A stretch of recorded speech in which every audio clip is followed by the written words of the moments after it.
All right, what is going on today? I got a pocket full of change. I don't really have change very often. My children take all my change.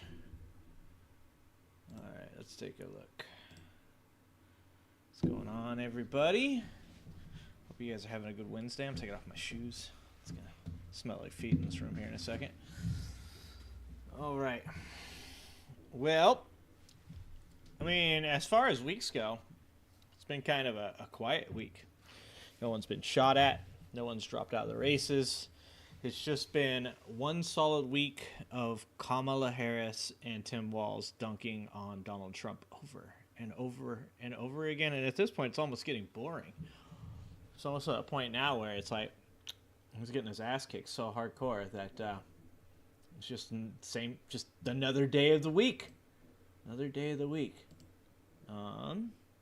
I've got to check some things and make sure some things are happening correct. Oh, I do need an update. Uh-oh. We'll be fine. Let's what up to you? How's it going? I think you're the first person in chat, my friend. Oh, I should turn on hold on, I gotta turn on my fan because it's gonna get hot.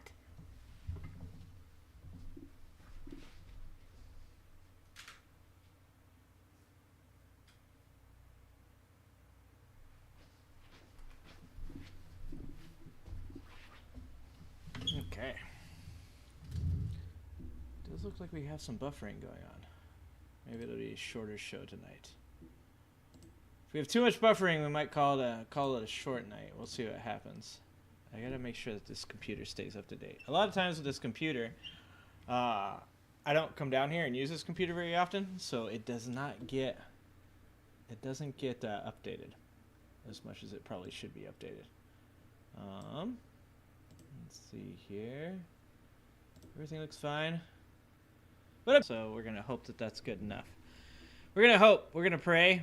We're not real religious, but we'll go there. We'll go there. All right. So what do we got this week?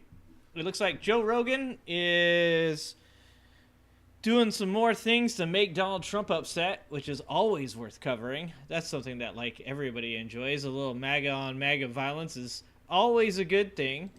We've got Adam Mockler talking a little bit about Donald Trump casting the ballot in Florida. We've got how election deniers are ruining America, which is one of my favorite things to talk about. The election deniers and the doomerists and all that are just destroying America from the inside out. We got our boy Straight Facts No Chaser, my favorite guy on the internets. And he's going to talk a little bit, it looks like, about Donald Trump's lisp that he had during Elon Musk's interview, which I thought was fucking hilarious to listen to, but also one of the worst things I've ever had to listen to in my life. That interview between Trump and Musk was just like, that was like actual torture. I feel like I'm stronger because of it, but also at the same time, I'm sure my mental faculties are not stronger. They're actually, like, my defenses have been breached.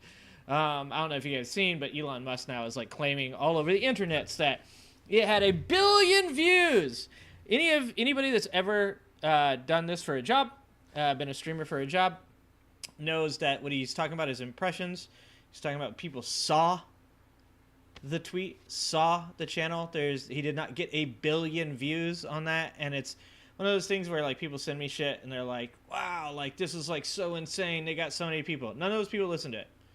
Just like I'll have shows where I'll have between like 100 and 200 people on average, and then like it'll peak around 500 or 600 people, right?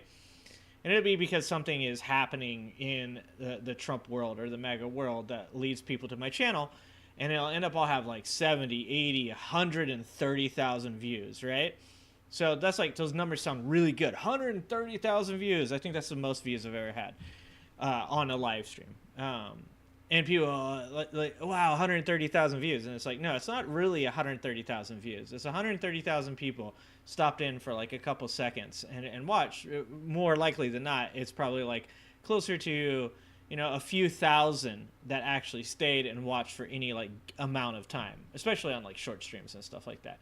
Because things like X and things like short streams are more in the way of short attention spans, or for short attention spans. So it's like when somebody like Elon Musk comes out and says something like that they had 1 billion views on something, they're not being honest about it. They're talking about like impressions, and that's not the same thing at all, to be honest with you guys. So anyways, him talking a little bit about that today. We've got Luke Beasley apparently got a hit piece done on him by a Trump supporter, which, by the way, one more thing, like, every time that I see somebody that's like, debate me, bro, or like they're in like Adam Muckler's chat, or they're in Luke Beasley's chat, and they're like, oh, you should debate me, I know so much about this subject, I'll talk to you about it, like, I could, you can't, you don't want this smoke.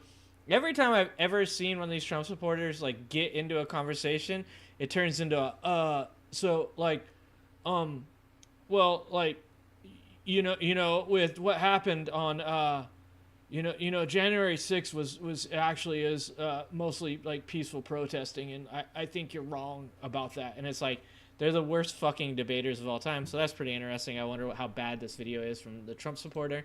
J.K. Rowling and I believe Elon Musk, both getting sued by the Algerian boxer Iman Khalif. That is probably the most amazing thing I've ever heard. I hope that she fucking sues the shit out of Elon Musk and J.K. Rowling. I've stayed out of that controversy because, to be honest with you, I don't have any information about this person's life.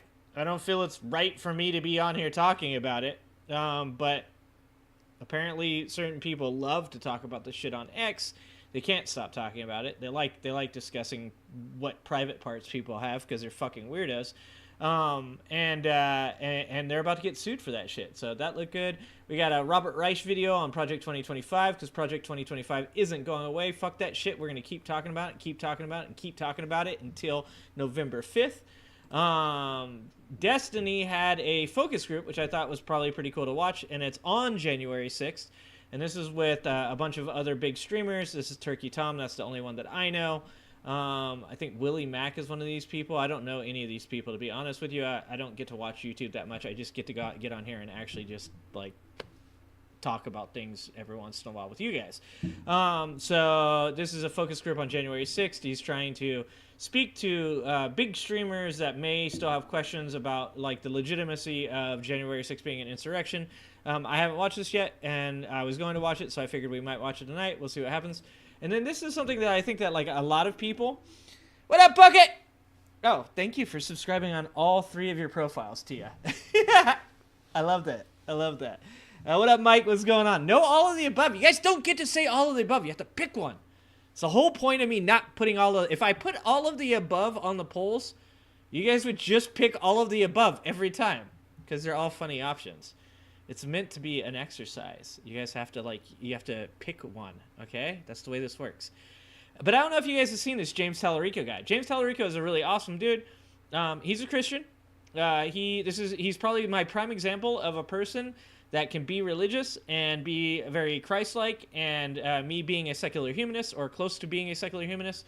It's exactly what I mean when I say that I do not believe in religion as an institution.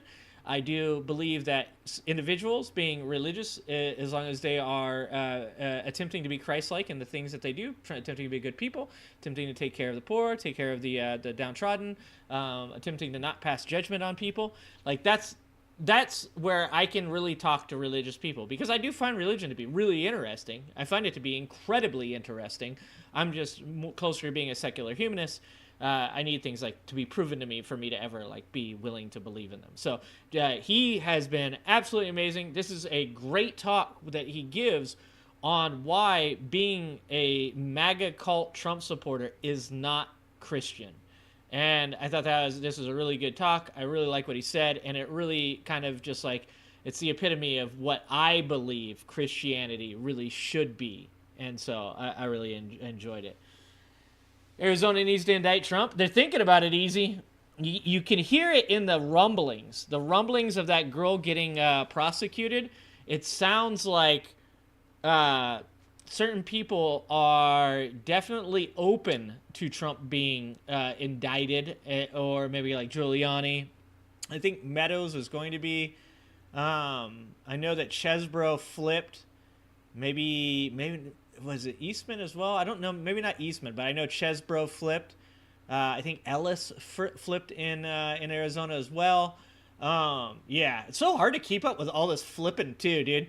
There's so many like different trials going on at all times that I can't remember which fucking lackey has flipped on Donald Trump in which individual court case.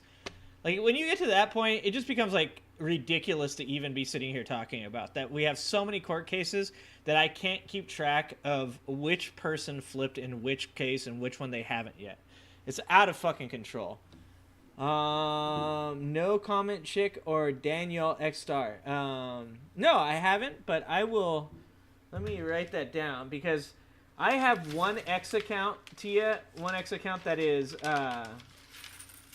all my progressive stuff, and then I have another X account that is all my following crazy right-wing people. And let me tell you, you guys, okay, I don't know if you should do this, but I did this.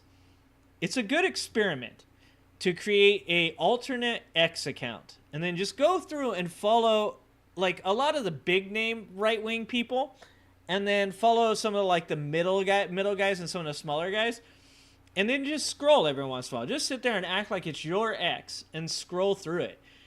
You can see why these people are so angry and hateful and fear-filled like all the time. Because when you scroll through a purely right-wing X, it is the most depressing, most like fearful, most hateful. Like, it's nothing but conspiracy theory. It's nothing but like sad, being fearful, constantly living on the slippery slope. It's like it actually has been like a really like kind of eye-opening experience for me. I did it in a way to like kind of be aware of the rhetoric that the right was kind of spewing, but to be honest with you, like it's actually given me like an insight into like what makes these people so depressed and hateful, and that is their own people. Their own people are the ones that make them so depressed and hateful. Oh, okay, on YouTube. Daniel Star. Sorry, guys. X Star, and I guess you should have just played this. No comment chick. I might actually have no comment chick. Does sound familiar. We'll check that out for sure. What up, Easy? If I haven't said hi. Yeah, they're fake Christians. That's the thing is like, somebody, if you're not in the Discord, you guys should join the Discord. I don't know if it's linked it yet, but here, let me find the Discord, and I'll pop that up too, and we'll link the Discord for you guys. In the Discord, people had shared a video for me because they know that I say this all the time, and that there is a big difference between what is classical genius or Jesus and what is Republican Jesus. And, like this Jesus that I grew up with was like, wash the feet of the poor, don't judge people, turn the other cheek. Like, it was like soup kitchens and taking care of the homeless. And now it's like, I literally get in arguments with MAGA Republicans where they're like, Jesus hated the aborter. Jesus hated the adulterer. He hated, it's like, I thought it was hate the sin, not the sinner. And they're like, no, fuck the sinner. And I'm like, oh, okay. Like, that's definitely not what I was used to. So it's a lot different now, like, as far as all that stuff goes. It is really weird, and that's going to be part of my book, too. That'll be in the book as well, talking about that. You're doing the same thing, Rocket? Isn't it weird? It is really weird to get an insight into, like, so I kind of understood, like, the doomer. I understand the conspiracy theory people, right? Because conspiracy theory can be very insidious. Like, you don't know how far you are down rabbit holes until you're so far down the rabbit holes that you can't see the light anymore and there's no getting out. So, like, doomer conspiracy theorist people, like, I tend to understand where they're coming from, and that's kind of like an older, like, ideology, right? Like, it's something like a lot of people did back in the day. Certain people would really get into certain subjects and, like, really go down those rabbit holes, and they'd, like, know a lot about one, like, weird conspiracy. And nowadays, it's much more open, and they can do so much more. They can look into so much more. That's the Discord. If anybody cares, you can join the Discord. What up, Dark Cash? But yeah, Rocket. It is strange, and I think if you're somebody on the left, or if you're not even on the left, if you're just a person that's interested, make yourself a alternate account. Don't comment on anything, because you don't want to mess up the algorithm, right? So don't use it to talk to people. Just like and follow all the right-wing people that are like the biggest voices, some of the middle voices, and maybe some of the small voices too. And then just sit there and just scroll through and just look at what those people look at on a daily basis for hours and hours and hours on end. And you start to get an idea of how crazy these people have like literally made themselves. Like this is a disease, and something like X is a symptom, and they are like freely partaking of the disease. They are, spoon feeding themselves the disease and keeping themselves fucking crazy. It's absolutely insane. Jesus, hate? Yeah, you would think so, right? Like Dark Ash, like that's like the idea. What up, Genie? No Comment Chick also does a live podcast. People like Destiny. Oh, maybe that's where I seen her. I bet that's where I seen her. Bless the lost sheep. For now they are found. Yeah, that exactly. Like it's weird to me because I've always disliked the control factor of religion. I dislike like the idea of like, controlling people and, but I've always thought like there's some really good things to it, like the community that like, like I said, helping the homeless people, feeding the homeless, like donations, like helping out in like some really specifically, the one place like I always kind of got screwed over in arguments with religious people. I'd say like, is religious really necessary to help people? Like they'd point out people in prison that were helped by religion. And a lot of times, like, that's like, I'm like, okay, like, I can 100%, I hear what you're saying with those things. But, like, New Jesus, like, is okay with school shootings. Because New Jesus says things like, thou shalt not infringe on my right to bear arms. Like, it's fucking weird, man. It's fucking weird. You got a ball game, Sharon? Good luck, Sharon. Good luck, Sharon. So anyways, in fact, why don't we just start with this? Why don't we watch this to begin with? I thought it's a really, really good video. It's super inspirational, and it also makes some great points. And I'll tell you this, watching this video, being a secular humanist, I was like, I would join his community. I would join this guy's church just to be a part of this community and to talk to these people, because if all of these people have these same, like, same mentality, same ideals, like I would be 100% for like talking to these people and like having conversations with them. They seem like, well, at least if he's any representation of his congregation, that they seem like intelligent people, like good people. So let's watch a little bit of this, and you guys tell me what you think. I thought it was really good. Our pastor, Dr. Jim Rigby, is on his writing leave, but I don't know how much writing is really getting done. Don't forget to hit the like button, guys. I sent him the more likes, the more people come and watch, the more people you get to chat with. You don't just have to hear me talk all the time. And he sent me this. It's the top reasons beer is better than religion. Number one, when you have beer, you don't knock on people's doors trying to give it away. I mean, sometimes I do. Number two, but they're people I know. There are laws against forcing beer on minors who can't think for themselves. Number three. Dude, that's my favorite one right there. You can't. There's laws against forcing beer on minors. And see, when my daughter was, I think she was about 5, she had a friend that lived across the street, and his parents were very religious.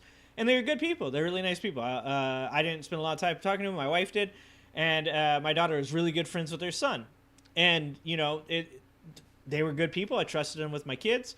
One day she was like, well, we would like to, I think it was maybe Easter or something. We'd like to take them to this event and do like, the Easter egg thing or whatever. Was that okay? And I said, yeah, because I mean, when I was a kid, I went to a lot of churches and stuff. I wasn't religious, but like I go and do the community events and stuff. I like that. I think it's great to bring community together. And then, one day I got done, she was like, I do Sunday school, and I was really hoping that we could start bringing your daughter with us to Sunday school. And my wife at the time was like, well, what do you think about that? And I said, no. And the reason I say no is because I want my children to be able to decide what they want to do, whether or not they want to be religious, whether or not they choose to not be religious. I want them to come to that on their own. And that means that I don't intend to influence them in any real way in that area, and I don't want others to do that either. I want them to get to a point where their frontal lobe, where their frontal cortex has grown to a place where they can make decisions for themselves. And the last thing I want is when they're like 5 years old to be being indoctrinated into a religion. And you know, like I said, if you can come to those decisions on your own without, you know, influence or brainwashing, then I'm all for that. But I am 100% against indoctrinating children into any ideology at all. And that's why oftentimes I've said things with like education where I think that we should be getting even money out of education. You know, like that education should be something that everybody can agree on. That's also why the Bible should not be taught in school either. Oh, thank you, Oxford. Oxford, you joined up! Welcome to the Angry Ginger Army, Oxford. Only the cool people are in here. Jesus Christ, Bob. We're watching a video on religion. Jesus fuck, Bob. You know what? Kamala lives rent-free in your head, Bob. Rent-free in your head. Like, you guys talk about people having Trump derangement syndrome. You guys got Kamala derangement syndrome. What up, Renee? The problems that MAGA suffers from stem from changing demographics, downward pressure on wage caused by Reagan. Yeah, that's probably the best way I've heard that said, Easy. Very good, Easy. No, the Bible isn't taught in school, but it is currently being talked about in Project 2025. I am making the point that it should not. No Bible, no religion should be taught in school. In fact, we should be spending more time teaching kids about taxes and buying a home and like real fucking life skills. Now, mind you, I am kind of a stand for the educational system because I don't think a lot of people understand what school actually is for. I think a lot of people say, well, they teach you all this dumb shit. But the reality of school is that you're not supposed to like garner facts. You're not supposed to come away with like this like greater understanding of the history of America. School is literally to teach you how to take notes, how to memorize things, how to solve problems. Like when people say things like, well, we don't need like calculus in school and stuff like that. It isn't the point of learning math to later use that math. It's the point of it is to teach you to find a solution. And it's really about teaching people how to, the methodology of finding solutions. It's not about garnering facts. It's about teaching memory. It's about teaching consistency. It's about teaching how to take notes and how to do things that later on in life would apply to jobs. So sometimes I think people kind of shit on the educational system, and I think that they don't quite understand it. Like people get mad about Common Core, and they don't understand that Common Core, like I can do math really crazy in my head. Like I can add almost anything in my head in like very, very quickly. And it's been very beneficial to me for my job. But that's not what Common Core wants you to do. Like my kids do math the same way I do, and they get very frustrated because they'll go, well, I already know the answer. And it's like, but the point isn't to know the answer. The point is to find your way to the answer using this methodology so you can use it in other places, not just in math, but also like when you have a job, when you're trying to work out a problem, when you're critically thinking, all of those things. And that's why when people like get mad about Common Core and stuff like that, I try to explain to them, it's not about like you don't understand it because when you were a kid, you weren't taught this methodology of solving problems. And that's why it's actually important for your children to learn it. What up, Babette? Nobody's ever been burned at the stake because of their favorite brand of beer. Nice, Number Oxford. 4, you I don't love have to that you're wait more than conservative. 2,000 years I love for a it. second beer. Oh, And last, sorry, Bob. Sorry, Bob. if you've devoted your life to What up, beer, James? there are groups to help you. What up, Crispy? My granddad was Exactly, a Baptist preacher. Easy. Exactly. I've It's been a all member about the frontal cortex. of this church since I was 2 years old, and now I'm in seminary studying to become a minister myself. My faith means more to me than anything. But if I'm being very honest, sometimes I hesitate before telling someone I'm a Christian. There is a cancer on our religion. Until we confess the sin that is Christian nationalism and exorcise it from our churches, our religion can do a lot more damage than a six-pack of Lone Star. There is nothing Christian What up, Lone? about Christian nationalism. It is the worship of power, social power, economic power, political power, Yeah. in the name of Christ. And it is a betrayal of Jesus of Nazareth. Yeah, and like, so it's this conundrum, right, of sorts that seems really strange to me, that there are people within our current society that believe the way to get people to follow Jesus Christ, the way to get people to be better people, is to force them or control them and make them better people.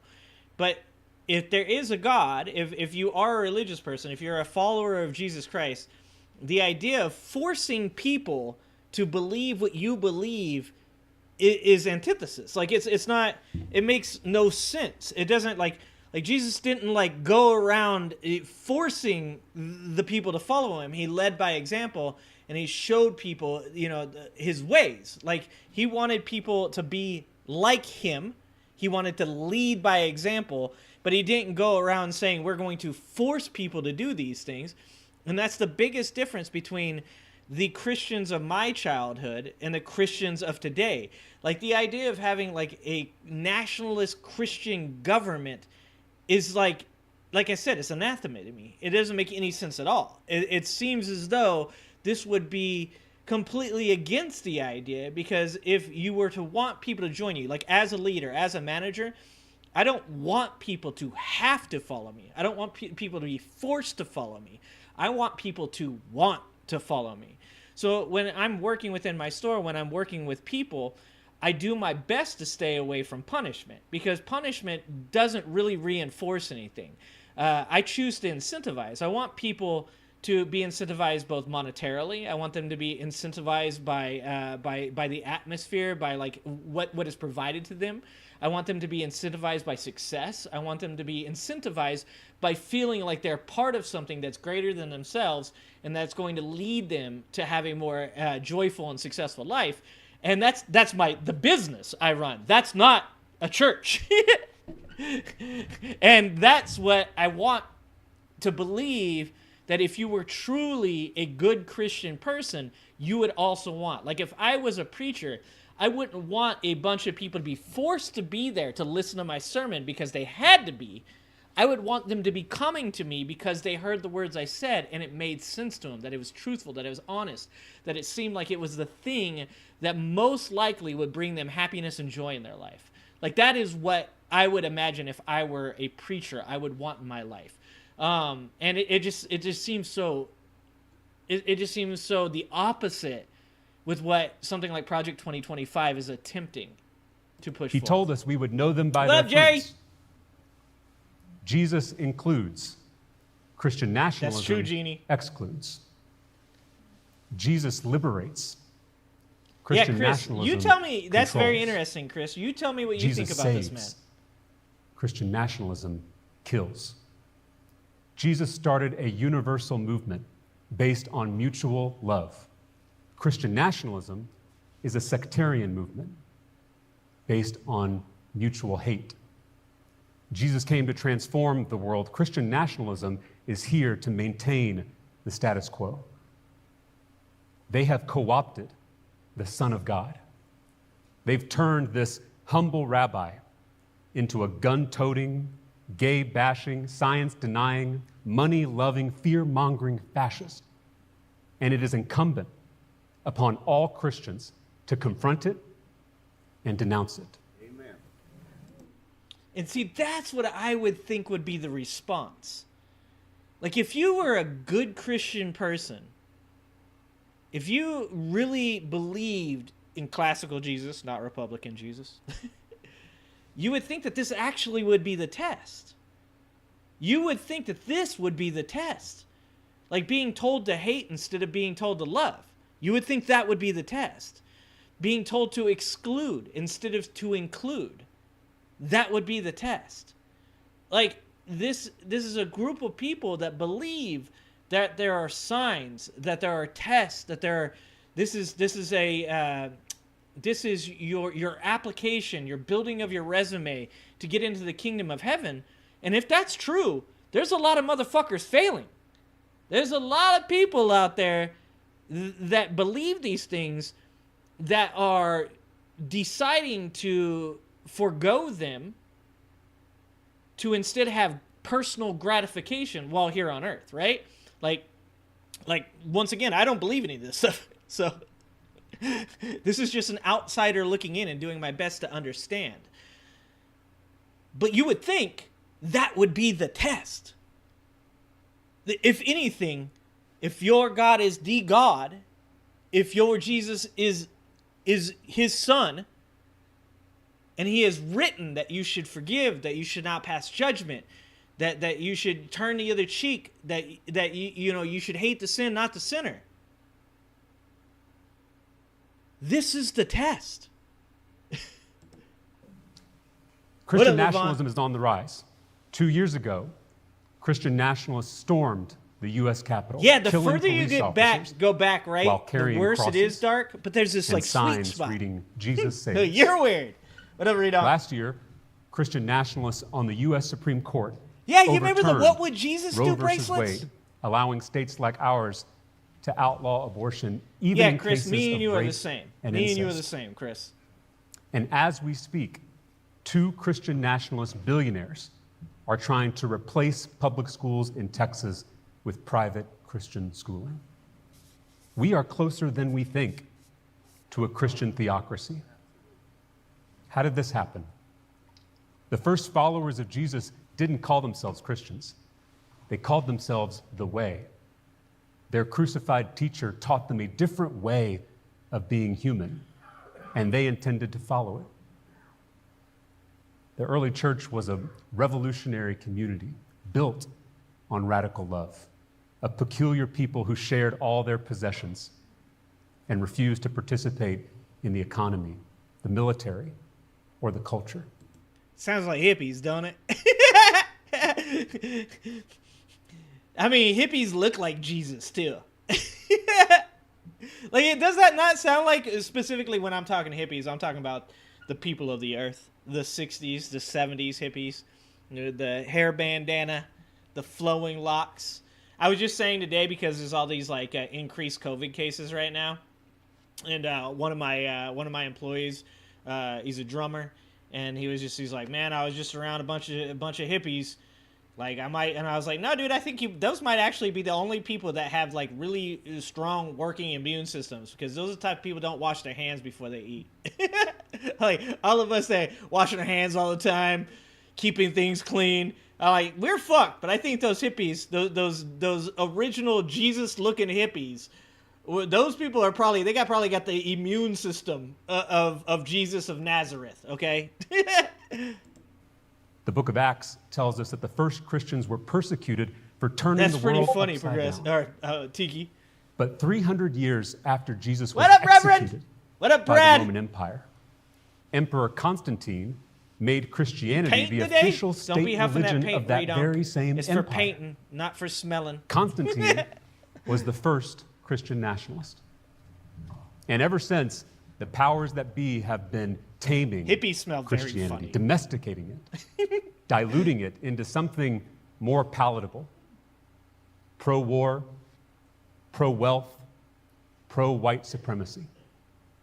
That original countercultural movement became a tranquilized, privatized, weaponized religion, the official sponsor of Western civilization. A religion of sharing became a religion of greed. A religion of peace became a religion of violence. A religion of forgiveness became a religion of judgment. A religion of ego transformation became a religion of ego affirmation. Yeah.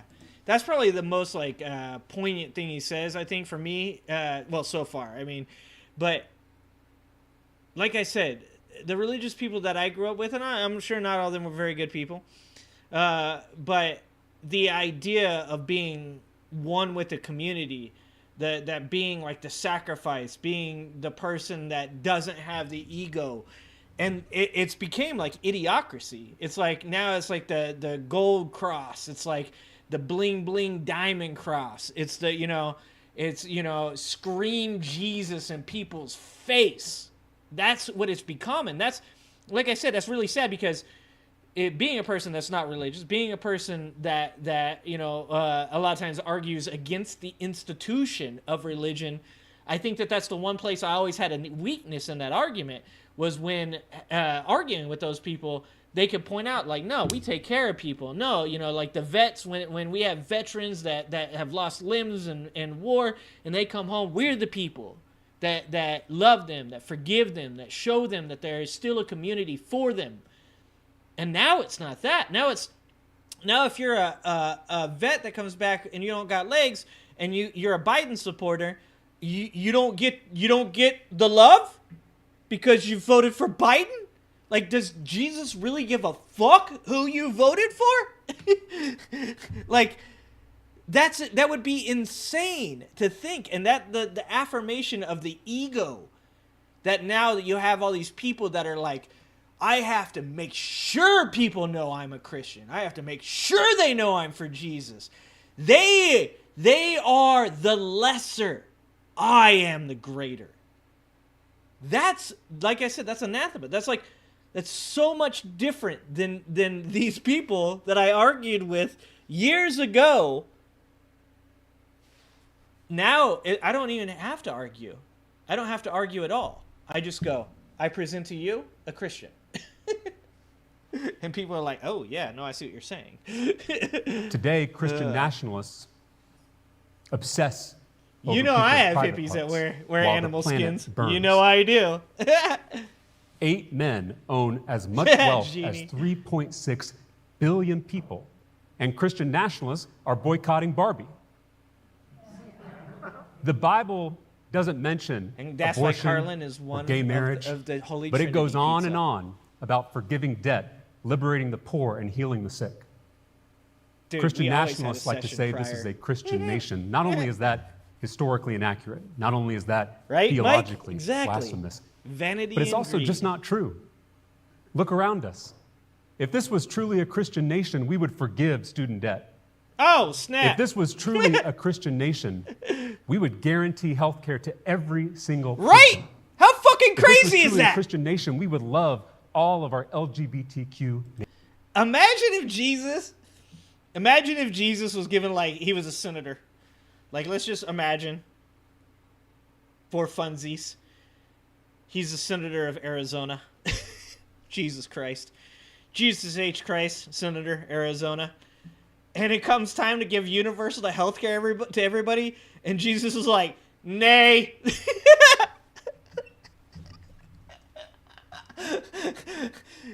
Like, Jesus is against universal health care. Can you imagine Jesus voting to cut Social Security? God damn it. Can you imagine Jesus going in on Tim Walz for giving free school lunches? Like, Jesus is like, I heard that Tim Walz fella. I heard he gave free lunches to kids. That's not what my taxes paid for. Can you imagine Jesus Christ being like, those little kids gotta pull themselves up by the bootstraps? It's fucking weird. Yeah, nothing says Christ more than a cross covered in diamonds. Yeah, that could have fed children, right?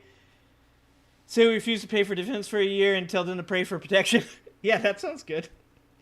That sounds great. Except for we're here. Yeah. We also would be in trouble.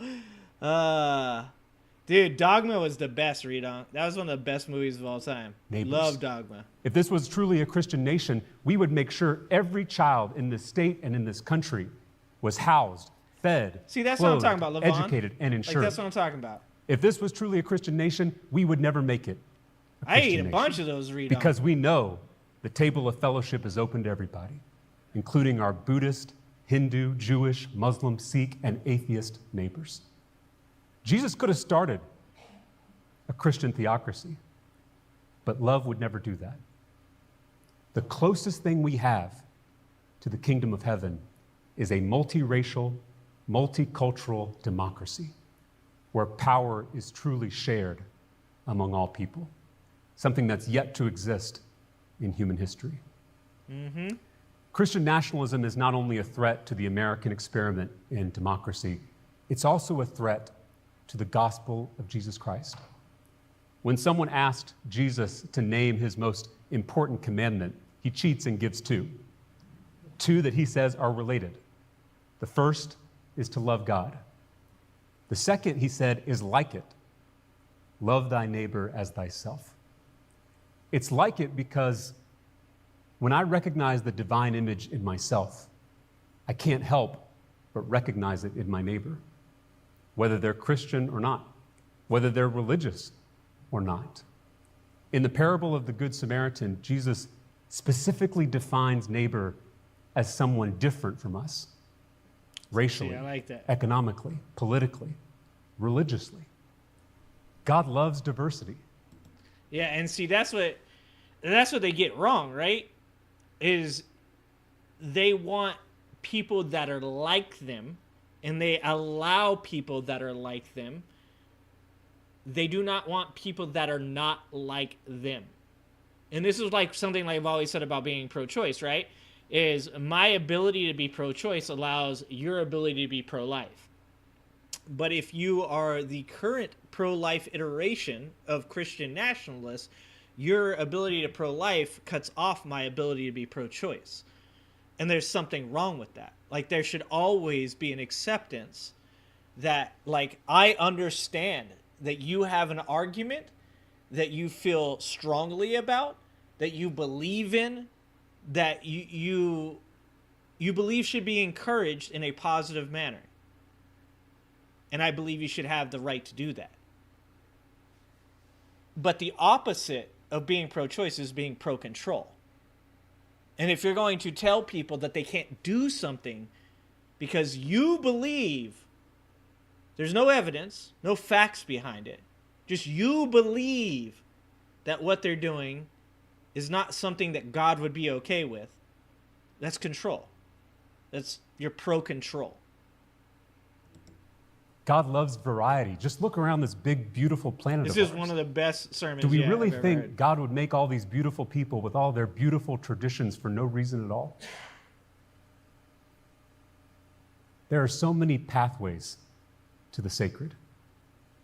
The Islamic mystic Rumi said, "Every religion has love, but love has no religion." God is so much bigger than our human categories. God is not a Presbyterian.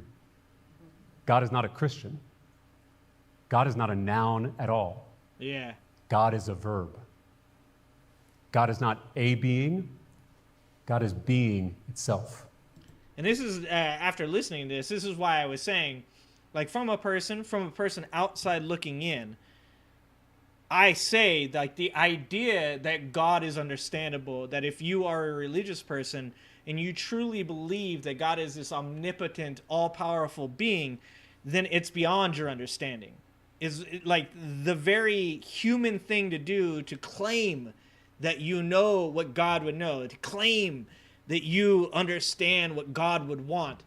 Once again, is just like, it's incredibly hard for me to believe that. Because if something was that all-powerful, if something was that all-knowing, if it was the thing that is beyond our universe, and we can't even understand our universe. We can't even understand our oceans. There's parts of Alaska that we haven't trod across. There are pieces of the ocean that we've never seen. The universe is beyond imagining. And you're going to tell me that God is bigger than that, but somehow you know what God thinks? Somehow you know what God would do in a certain situation? To me, that is insane. I would think that in many ways you're being extremely reductive. You're being so reductive and you're boiling it down to God being like you. God would be something that would do the things that you would do. He'd choose the things that you would do. But the very idea of that doesn't make any sense at all. Like, it would be being would be God. And that's a much bigger idea than God is a being. God is love. And that's why Jesus is against anything that gets in the way of that love between neighbors, including religion. That's why he's always breaking religious rules. That's why he's always getting in trouble with the religious authorities. Yeah, I agree, Reverend, but that's why he says sinners I try to understand things will see even the if I kingdom don't of heaven agree, before right? religious people do. Sorry to everyone here. No, we're going to move on to something, I know Chris. you. But I know you came I all this wanted to way. point out something that is very Religious missing supremacy in MAGA is right now. antithetical to the gospel of Jesus Christ. Jesus didn't come to establish a Christian nation. He came to reveal ultimate reality, which he called the kingdom of God.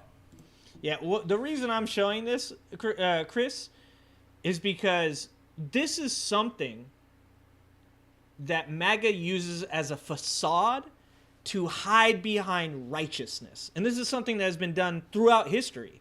Charlemagne did it during the Crusades.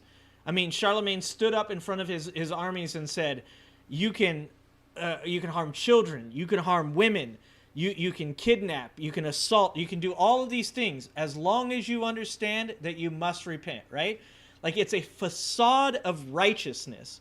And the reason, I know that you're saying, like, there aren't other things politically that we can be focusing on right now, and I understand what you're saying. But I think that you have to understand the people that you are conflicting with, right? You have to see. That's why I started this off by saying that I have this X account that has nothing but right-wing shit in it. So that way I can see depression. I can see the hate. I can see the anger. I can see the facade of being a good person. Because what they hide behind is saying that the reasons that they're doing the things they are doing is because the things they are doing are righteous.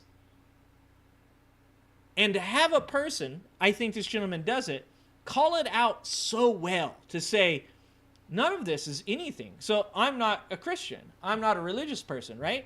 So if I call that out, if I say MAGA's not Christian, if MAGA's not Republican, or I'm sorry, they're not Republican either, they're not religious, that they're following a false idol, if I say that, it doesn't hold as much weight.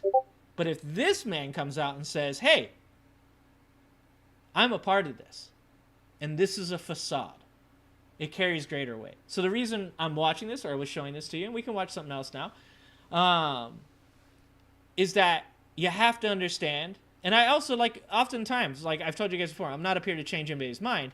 I just want to show you that my mind works. So in watching this, I'm trying to show you that even though I'm not a religious person, I can watch something of religious value and take something from it and understand something from it that is potentially helpful in what I'm currently doing. So, like I said, it's kind of like the idea with school and stuff. So we can definitely do something else. I understand that this is not a channel for religion. Thank you. Thank you for subscribing, Moon Orgy. Christian Republicans do not follow the word of Christ. Yeah, and that's also the side of it that I'm trying to say is, like, America is diverse, and America does have religious people in it. So even like as when I was younger, I was an atheist. You could say I was agnostic. And now as I grow older, I'm a little more nuanced, and I would say I'm more secular humanist.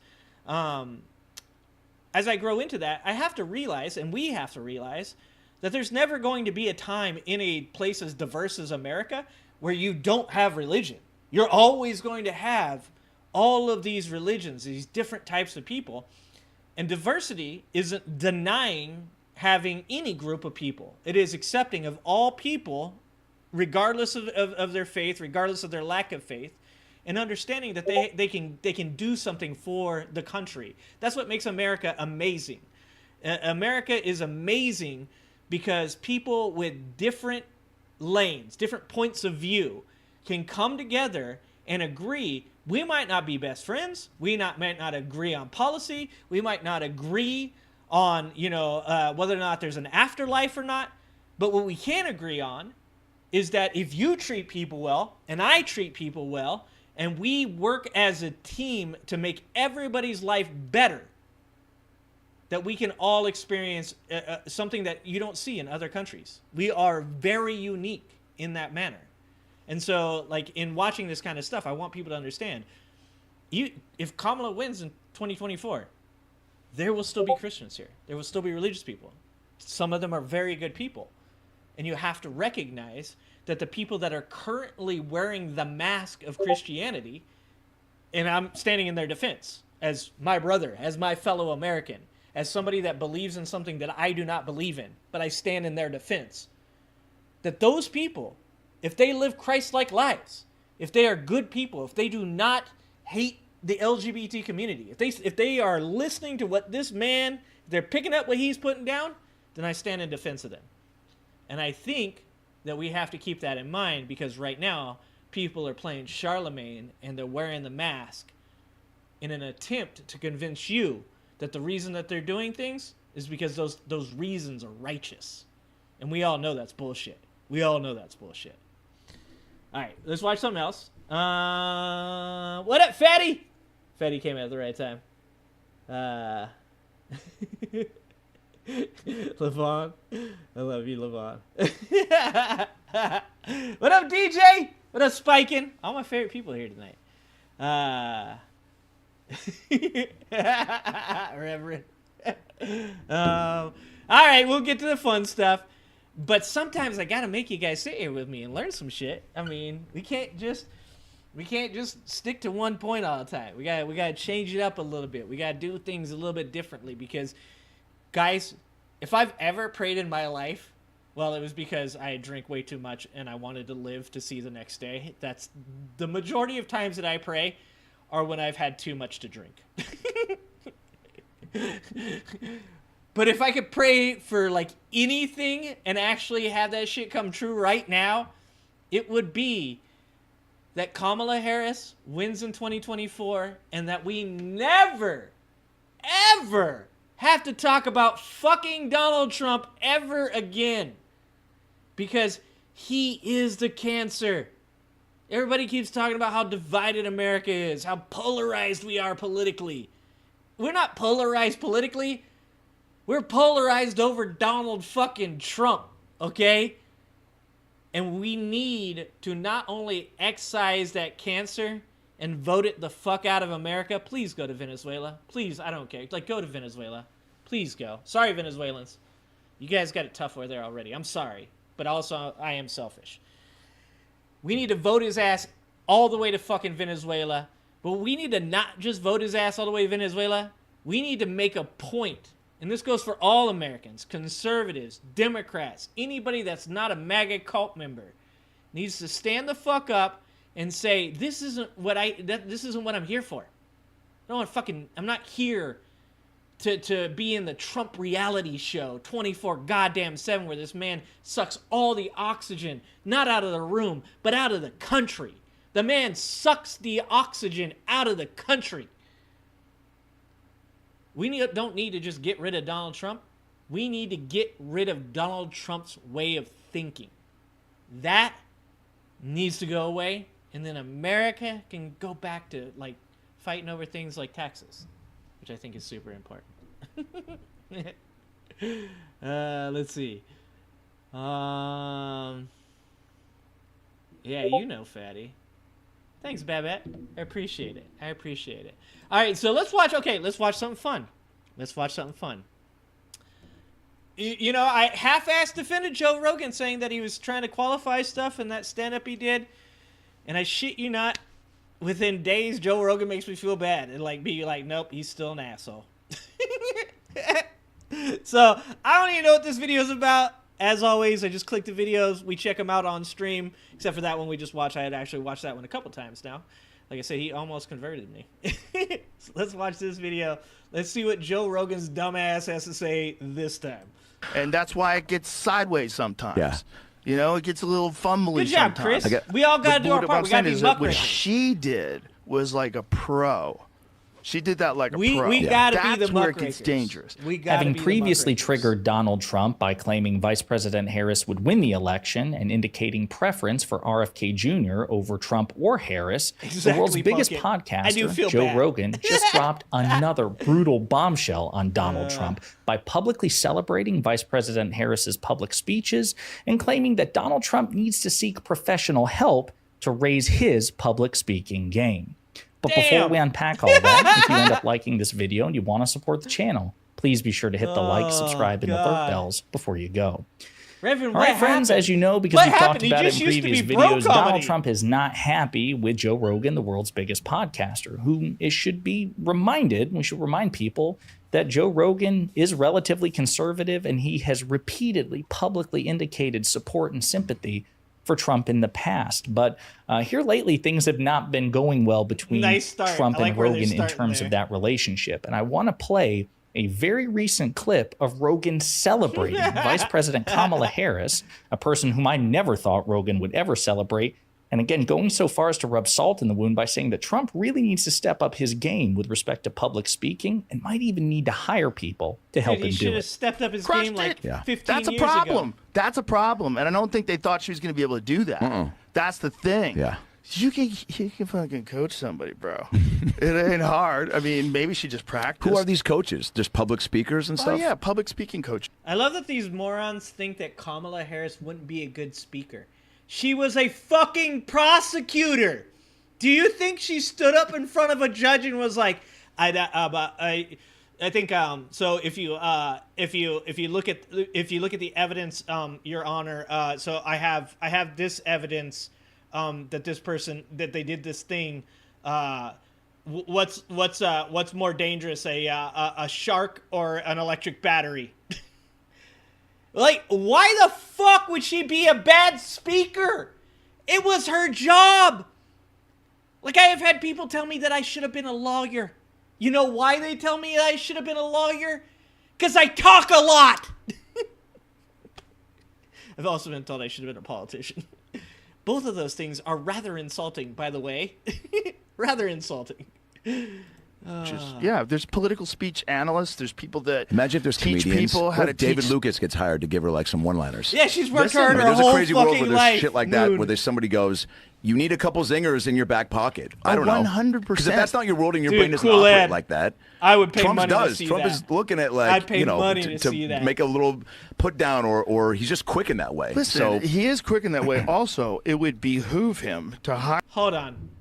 He's quick. He's not quick in any way. He's quick in spitting the same dumb bullshit that he's been saying for like frickin' 5 years now. Longer. God, it's been longer. Why has he been a part of our lives for so long? You know, there's a poll they did in like 1994 asking people if they were tired of hearing about Donald Trump. This is pre-internet, guys. Pre-internet, in 1994, they did a poll and asked if people were tired of hearing about Donald Trump, and people overwhelmingly voted yes. That was 30 years ago. Can it end, please? Can this chapter of America, of Earth, be over, please? Can we roll the credits? where there's somebody goes, you need a couple zingers in your back pocket. I don't know. 100%. Because if that's not your world and your brain doesn't operate like that, Trump's does. Trump is looking at, like, you know, to make a little put down, or he's just quick in that way. Listen, so, he is quick in that way. Also, it would behoove him to hire a few great comics to just tour with him and just.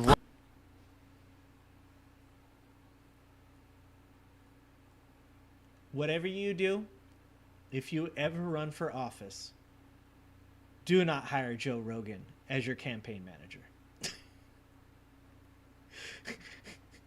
Can you imagine Donald Trump with a bunch of comedians?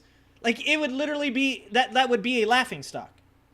Like, people, like, I mean, I get it. We're entering idiocracy, so maybe I'm an idiot, and maybe maybe he's right. All these fucking dipshits would be like, I don't know, I laughed a lot while I was there, you know. They brought Chris Rock on stage, and then Kevin Hart was there. That guy gets my vote.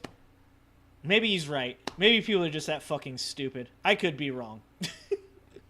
Write one-liners about all these different fucking people. I mean, if he could remember them, I mean, I know he likes to go off his own head, but Sure. if he could remember a few Hinchcliffe bangers, if he hires Hinchcliffe to take him on the road, do you know how fucking insane that would be? Yeah, dude. Hinchcliffe writing bangers for Trump to shit on people with. Comedy cures. Donald Trump wouldn't be able to pull it off because Donald Trump's not a comedian. Donald Trump's an asshole. And just like mini assholes. Every once in a while they say something that's really asshole-ish, and it gets a chuckle. That doesn't make them a good person. It doesn't make them a good politician. And it doesn't mean that some dude can write comedy skits for them. What did Davidson? Pete Davidson said he couldn't even fucking read. Pete Davidson said he couldn't read. Called his daughter turkey legs or some dumb shit. And it also is like sometimes what kind of just pushes things over the top. The thing you're getting from him is no one is Holy coaching him. fuck. Right? He's going off the cuff. Yeah. Nobody gets to tell him what to do. When he goes out there and he talks about things, it's like he's just off the cuff. Off the cuff. And that's why it gets sideways sometimes. Yeah. It gets a little fumbly sometimes. But what I'm saying is that what she did was like a pro. She did that like a pro. Yeah. That's where it gets dangerous. Because you don't think that was calculated? You think that was off the cuff, like just responding to what was? Yeah. These two dipshits trying to figure out how do speeches work? Do you know how speeches work? Holy fuck, Joe Rogan, you've been in the entertainment industry for like 40 years, dog. He's got to just be faking that he's fucking dumb. He's got to be. Yeah. No, that was a 100% planned out thing. Yeah. 100% and well executed. Yeah. Like she fucking nailed it. Yeah. Meet Z2 Data, the future of product risk management. Oh, this guy, they must The most know what I do for comprehensive a solution job. of its kind. Z2 My job is now interfering with my streaming. Ouch. That has to hurt. That is absolutely gonna hurt Donald Trump's feelings. Okay, and just as a refresher, He has right, endorsed the brain worm. these I are have a previous video on statements it. that Yeah, Joe and then Rogan he has recently made fucking about the state of the cucked out like a 2024 punk. election. What up, Ours White? I don't know She goes what on these rambles that it's I don't indicative of certain anti-anxiety medication. I do not know if this is true. See if you can find that, because really That shouldn't would say make that s- about that would our make s- future president. Yeah, yeah. She's gonna.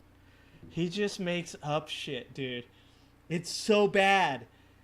Like, you can't just, like, make up shit off the cuff. I think it's from anxiety medicine, and it's a side effect. Like, bro, you have to actually, like, think about these things before you say them. Holy fuck. Gonna win. No, she's not. She can win. Hey, he's an oligarch. Cool. So that like, is that's the funniest Rogan, thing. He's again, a fucking to oligarch. a almost certainly more Trump sympathetic audience than a Harris sympathetic audience. The world's biggest podcast, To the Face of Michael Malice, a Fox News conservative contributor, he believes Vice President Harris is going to win. He also said she's recently gonna win. that he Oh, prefers she's gonna RFK Jr. to either the vice president or Donald Trump. Yeah, That's and this just is what when they he do. just got That's straight politics. up just They beat do it on to the death left. by They the do it on the cult. right. They gaslight you. They manipulate you. They promote narratives. And the only one who's not doing that is Robert F. Kennedy Jr. What up, You a Golf? fan? Yeah, I am Golf, a did fan. you see that Yeah, Richard he's the only one that Ojeda makes sense followed to me? He's the only one I that actually he doesn't talked to attack Richard people. Ojeda.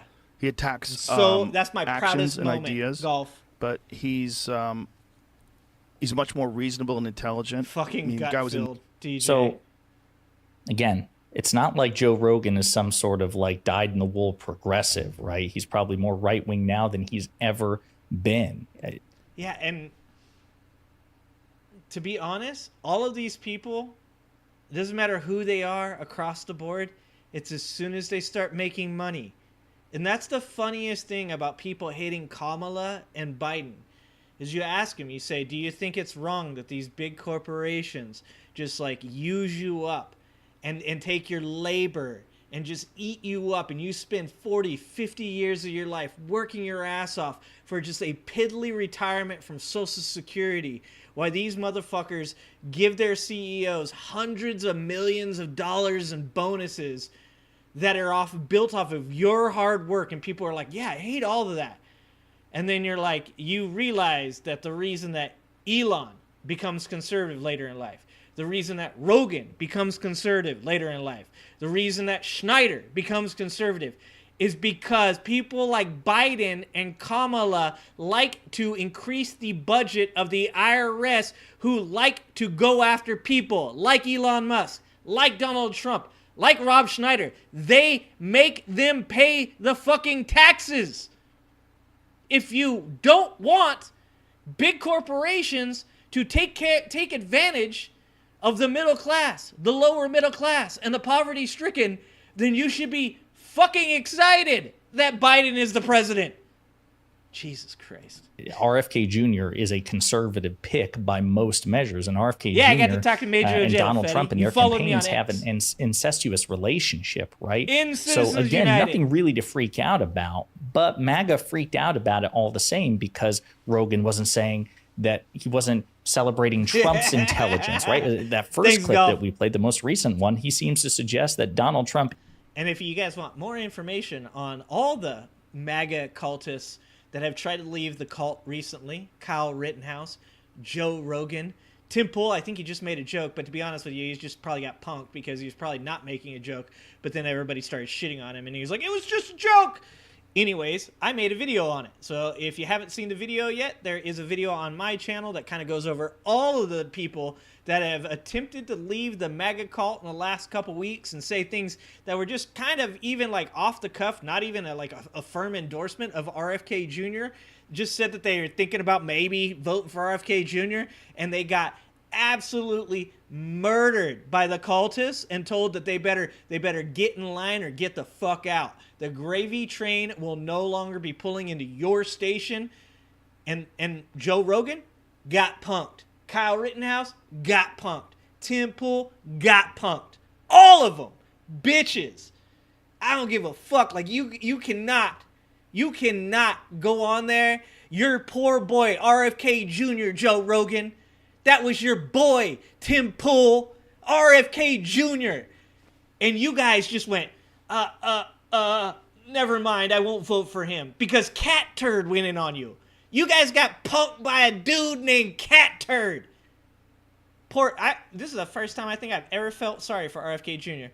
RFK Jr. retweeted that Tim Pool had endorsed him and was like, thank you so much for your endorsement. And Tim Pool had to go on there and retweet that shit going, sorry, just so everybody knows, I'm actually voting for Trump. It was a joke. Like, god damn! That had to hurt. I mean, I don't know if that part of his brain still works or if that's the part of the brain that the worm ate. But if it still works, that had to have been fucking painful, dude. God, dude. But how you gonna get punked by a dude named Cat Turd? Come on. Saying that he wasn't celebrating Trump's intelligence, right? That first clip that we played, the most recent one, he seems to suggest that Donald Trump is indeed prone to gaffes and quote-unquote senior moments, another indicator of his cognitive decline, which we've talked about recently, which is reflected in the polls. A majority of Americans believe that he is mentally unfit to be president, he's too old to be president, he's too mentally and physically unhealthy to be president, in stark contrast to Vice President Harris.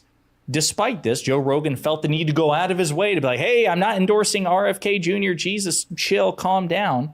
And Donald Trump didn't take it particularly well. So in response to this, he said, it would be interesting to see how loudly Joe Rogan gets booed the next time he enters the UFC ring, MAGA 2020. And to be 100% honest, I've been a UFC fan since the first one. Like, I've loved martial arts my whole life. I've sparred my whole life. My kids, Kuxel won, gold medalist, year one, at the local community college Olympics. I'm gonna go with this. Sorry, Trump, but on this one, I think you are overestimating your value, sir. Those UFC fans love Joe Rogan. I sincerely doubt that they'll pick Donald Trump over Joe Rogan. But it doesn't matter because Joe Rogan got punked.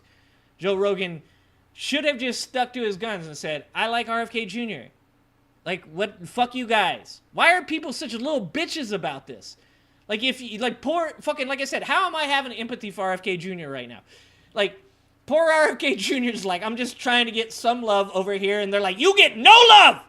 Not a single person can say that they're going to vote for you. We will burn this building to the ground. It was fucked up. 24, and that was prior to the first clip I just showed you, where he celebrates Vice President but he doesn't Harris's even rhetoric and public speeches say he didn't do it. He's all about and talks about how unprofessional and inconsistent and uneven Donald Trump's performances have been. Get on it, and suggesting that he should hire people professionally to help him out. So I can't imagine how Trump's going to react to this. I also want to remind you of something that Patrick Bet David, a MAGA Trump supporter, what he recently had to say about this. I We're heard not about going to this play one. the I whole didn't watch thing, but this one. is a guy who likes Rogan, heard who about loves this. Trump, and he's also calling Trump out. Do not pick this stupid and unnecessary fight with the world's most popular podcaster at a time when you are losing this election. MAGA and Trump community, I'm a little bit concerned, and there's a blind spot I want to bring up to you. What benefit do you get from calling out Joe Rogan for complimenting RFK? What benefit? What benefit do you get from saying, I wonder how people are going to boom at the next U.S. They're not smart people. They're not smart people. That is, like I said, we started this show talking about the facade of religion. We started about how they use religion as a facade for the righteousness of their movement, how they're protecting the children, how they're doing all of these things to help America get better, all this bullshit, and it's all a facade. The attempt at being people that are politically literate is also a fucking facade. And that is shown when you have somebody like Patrick Bet David come on here, or Tim Pool. You see Tim Pool also on X saying things like, Donald Trump needs better advisors. Donald Trump doesn't have advisors. Donald Trump listens to one person, and that is Donald J. Trump. He doesn't have advisors. Like, do you really think Donald Trump is sitting around listening to people that are like, hey, you should do this thing? Donald Trump, if he has ever listened to anybody, he has never told them that their idea was a good idea. He is your boss, that here's your idea, uses your idea to make a bunch of fucking money, and goes, I'm brilliant. But you know what's the most concerning thing about all this? Is that people like Tim Pool, people like Joe Rogan, people like Patrick Bet David legitimately think that Donald Trump hears the shit they say and goes, oh, I might be messing up. Like, he is a fucking dumpster fire right now. Donald Trump has done nothing but lose, like consecutively, since Kamala Harris announced that she was becoming the new candidate. This is like the fall of fucking Rome, guys. Donald Trump has opened the gates and the barbarians are pillaging. They're setting shit on fire. They're having sex with people's wives. They are doing all the bad things. And Donald Trump is sitting in his tower going, everything's okay. Nothing's wrong. And there are advisors banging on his door saying, hey, dog, there's people downstairs eating your shrimp.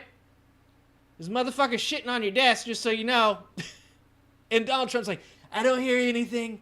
I'm watching Fox News. They say I'm doing great. Like, the fact that they think, that's what's concerning. Okay, what benefit? What benefit do you get from saying, I wonder how people are going to boom at the next UFC fight when Joe Rogan walks in? Do you realize who are the only two names that have been constant the last 20 years in the UFC brand? One guy's name is Dana White, who is feared and respected. The other guy's name is Joe Rogan, who is loved, liked, and respected. You think UFC is going to flip on Joe because he complimented RFK on the vaccine position, that he fought Fauci and we wrote this book? You think they're going to do that? And why would you even call out Joe Rogan when Joe Rogan is friends with Dana and put Dana in a tough spot to have to defend you and Joe? And obviously Dana's he's a pro, he's a boss, he's a street guy, he's dealt with everybody. He's not going to have a problem handling that. But do you think that's the right move? And it gets me to continue thinking about this and saying, while all this stuff is going on tonight, a lady named Kamala had a packed house in Arizona. You know who showed up? The same people that were not happy about what happened in 2022 midterms, 2 weeks before midterms, when Supreme Court flipped the Roe v. Wade abortion position and put it back on the states.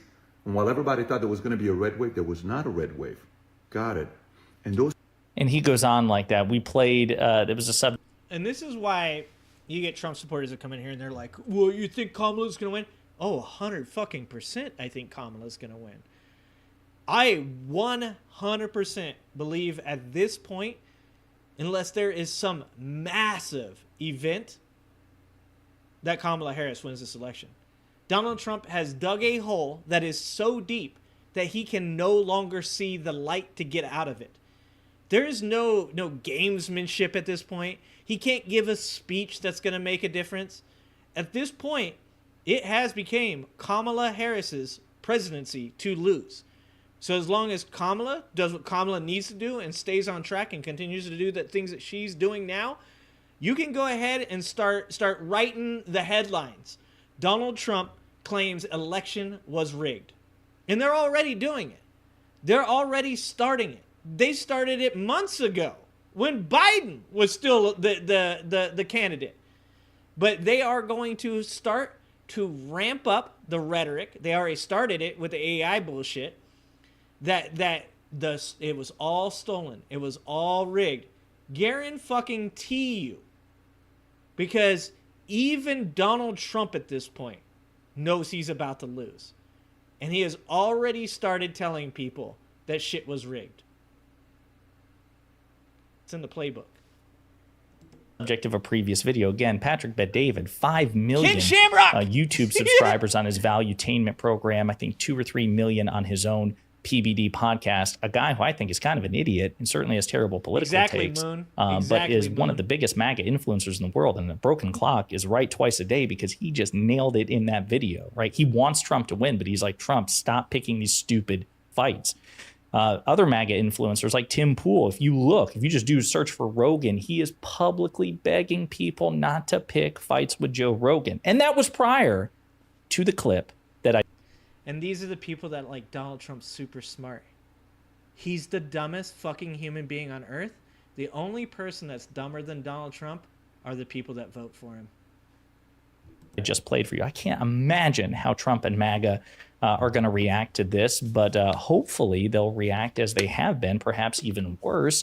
And those schisms and fractures within the MAGA movement continue to exacerbate. Tia, you can keep your fingers crossed. But yeah, the world's biggest podcaster, who's already predisposed to like Trump, is celebrating the vice president's performance, her speeches, her rhetoric, and publicly criticizing Trump's cognitive state and his ability to deliver speeches, and suggesting that Trump needs to hire professionals to make his speeches smoother and funnier. Ouch. That's got to sting. Donald, if you're watching, you're just going to let him talk to you that way? For the rest of you, let me know what you think in the comments. And that's why it gets sideways sometimes. Yeah. It does not matter. This is the problem with Trump supporters, is that they can't see outside their own bullshit. We played this game before. We play this game with Trump supporters all the time, where I say, I'll tell you things that I believe about Trump's policies that were good. You tell me things that Joe Biden's policies were good. And they can't do it. I say, okay, I'll criticize Joe Biden's positions. You criticize Donald Trump's positions. They can't do it. And that's because they can't see outside their own bullshit. They actually believe at this point that Donald Trump has a chance. They believe at this point that Donald Trump is doing a great job in this campaign, and that tells you all you need to know about how full of shit these people are. They have never been politically literate. They have never understood a single thing about the government or how it runs, just like Donald Trump.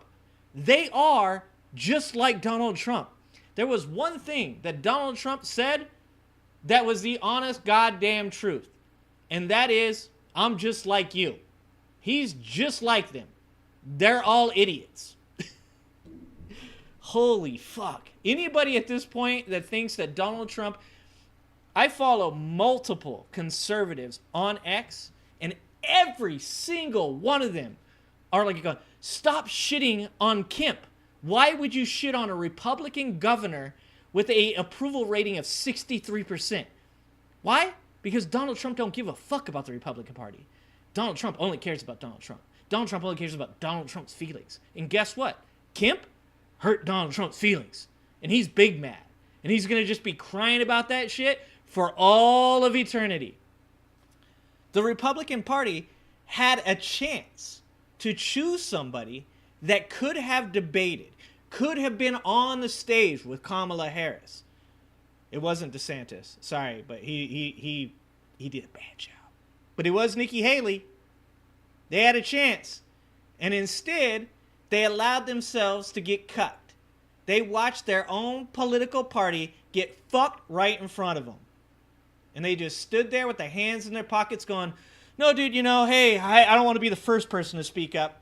And now you see conservative commentators all across X going, what is Donald Trump doing? Why is he attacking Republicans? What does he think this is going to accomplish? Why do you think there is a Republicans for Harris group? Why do you think that exists? Because Donald Trump shit on his own party. He shit on his own people. That is not a winning strategy. That's the kind of shit that dumb people do. And that's why Donald Trump ain't smart. Let's watch Donald Trump not be smart. In his own words. In his own words. Donald Trump has repeatedly railed against early voting, yet he Don did so Cron? Did I say today I in Don Cron? I Florida don't know for if I the did. primary that is coming up. He then did this interview What where up, he had AJ? a level of sadness in his voice, and I am glad. I am happy that his Drake, campaign when is you in a ask a state of question like a disarray normal fucking because he human is a being, I will fundamental answer threat you. to our democracy, and I will prove that to you guys Come in here multiple talking times shit, I'm throughout just gonna this talk video. shit to you. First, watch this clip of Donald Trump immediately after he casted his ballot, and he gets asked about his claims regarding VP Harris's AI crowds. Take a look at this video. And you said Harris's crowd sizes were AI and that there weren't people there. There's all kinds of video evidence and people who were there who have proven that false. Can you tell us about why you made that claim? Well, I can't say what was there, who was there. I can only tell you about ours. We have the biggest crowds ever in the history of And that is Donald Trump. I'm not going to answer your question. I know that I'm full of shit. I know I said things that I shouldn't have said. But I'm not going to go ahead and like say, oh, you know, hey, maybe some mistakes were made. You know, I saw some shit on X. That was my bad. I shouldn't repost that. Whatever the fuck. No. Because the people that follow him expect him to be like this. We talked about this in 2016 when Joe Rogan was talking about, when he's saying, he's like, it's like water off a duck's back. People say, hey, you lied. Hey, you cheated. Hey, you did this. Hey, you did that. And all he does is say, oh, well, you know, it could have been. It might have been. It could have happened. And his followers eat that shit up because they don't care about people being honest. They don't care about people being like good people. They talk about politicians being corrupt. They talk about how much they hate the dishonest politicians. And then they love this fucking guy. Once again, that's how you know they're full of shit. politics. We have crowds that nobody's ever seen before, and we continue to have that. We have a level of enthusiasm that nobody's seen before. Yeah, they want to Mr. make House, he America says it great all the again. time. That's I'm what's an happening. idiot, and they We're still going to make listen. it great again. Right now, we have a failing nation. We're in a failing nation, and becoming now in I many will ways ramble. a third world nation. Now I and will we're not going to ramble. let that happen. Thank you very much. For somebody who claims to love this country so much, Donald Trump sure does spend a lot of time talking about how we are a failed nation or a third world country. Also, Donald Trump's obsession with crowd sizes, not only his own, but his opponent's crowd fucking sizes, weird. is indicative of a level of narcissism weird. that we have never seen before. Drake, I'll answer your question when you tell me about his failures. You tell me what his failures are, and then I'll list off a fucking list so goddamn long of his successes, and you'll just sit there and you'll go, none of that's true. No, you're using words.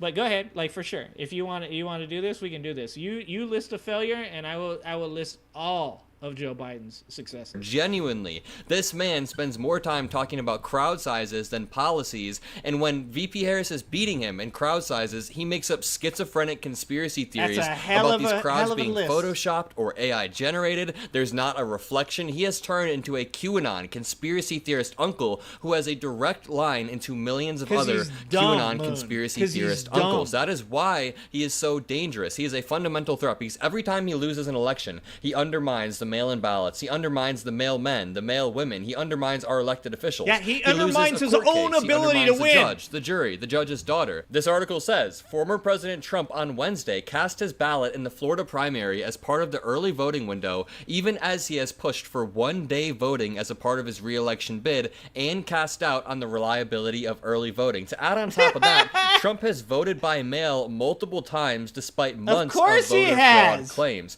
To go back to what he did today, Donald Trump delivered a brief remark to cameras as he cast his ballot in Palm Beach. Quote, "We have a level of enthusiasm that no one's seen before." We just watched that clip. The Florida primary elections for state and federal elections will take place on August 20th, and the early voting period lasts from August 10th to August 17th. If you guys live in Florida, make sure you go vote blue in your primaries. This article reads, despite spending months after the 2020 presidential election attacking the safety of mail-in voting, former President Donald Trump once again relied on the voting method to cast his ballot in a Florida municipality municipal election held on Tuesday. And I have another clip of Donald Trump after he voted today, but that is what makes him so dangerous. And I said that I would prove he is a threat to democracy. That is enough proof right there. Donald Trump, in one breath, will undermine mail-in voting and early voting, undermine our institutions, while in the next breath, or in the next minute, taking advantage of those very same procedures so that he can vote in elections. It is all for show. It is all virtue signaling. Donald Trump simply exists to undermine all of our institutions, tear down trust so that people only believe in him. But listen to this clip of Donald Trump and tell me if you think there is a level of sadness in his voice that you have not heard in a while. He sounds very down. He sounds like a man who just found out that he is slipping in the polling, because he is. Make sure you leave a like on the video and let's watch this clip. Great honor to vote. They've done a fantastic job here, and we appreciate it. We think we're doing very well. We just had a poll that shows we're doing very well, and we have an interesting couple of months ahead of us. Rather than cherry picking one polls, let's look at the 538 aggregate of polls over the past few weeks since VP Harris has ran. First, let's look at all. And he's so ridiculous with the polls. To this point, I will still tell you, polls don't mean shit to me. Votes mean shit to me. I don't give a fuck about polls. I don't care that Kamala Harris is up in polls.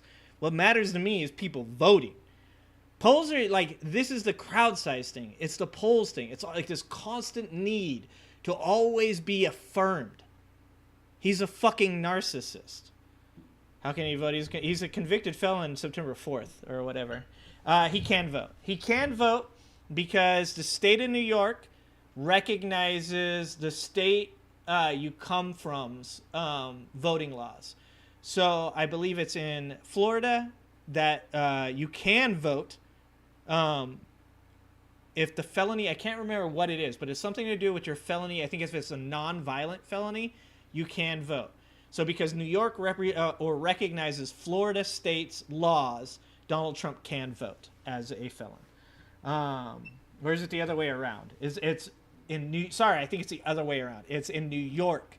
You can vote if your felony is non-violent, and Florida recognizes the state where you've been found guilty in. I think that's what it is. Drake says Afghanistan, Ukraine, Israel, border going green. Oh, going green, inflation, the handling of Hawaii fire, just name a few. Afghanistan, that was Donald Trump's plan. First of all, let me just debunk that dumb shit, and then I'll move on to his wins. Afghanistan was Donald Trump's plan. Donald Trump was bombing Afghanistan, for all you dipshits that think that he wasn't doing anything in war during his time.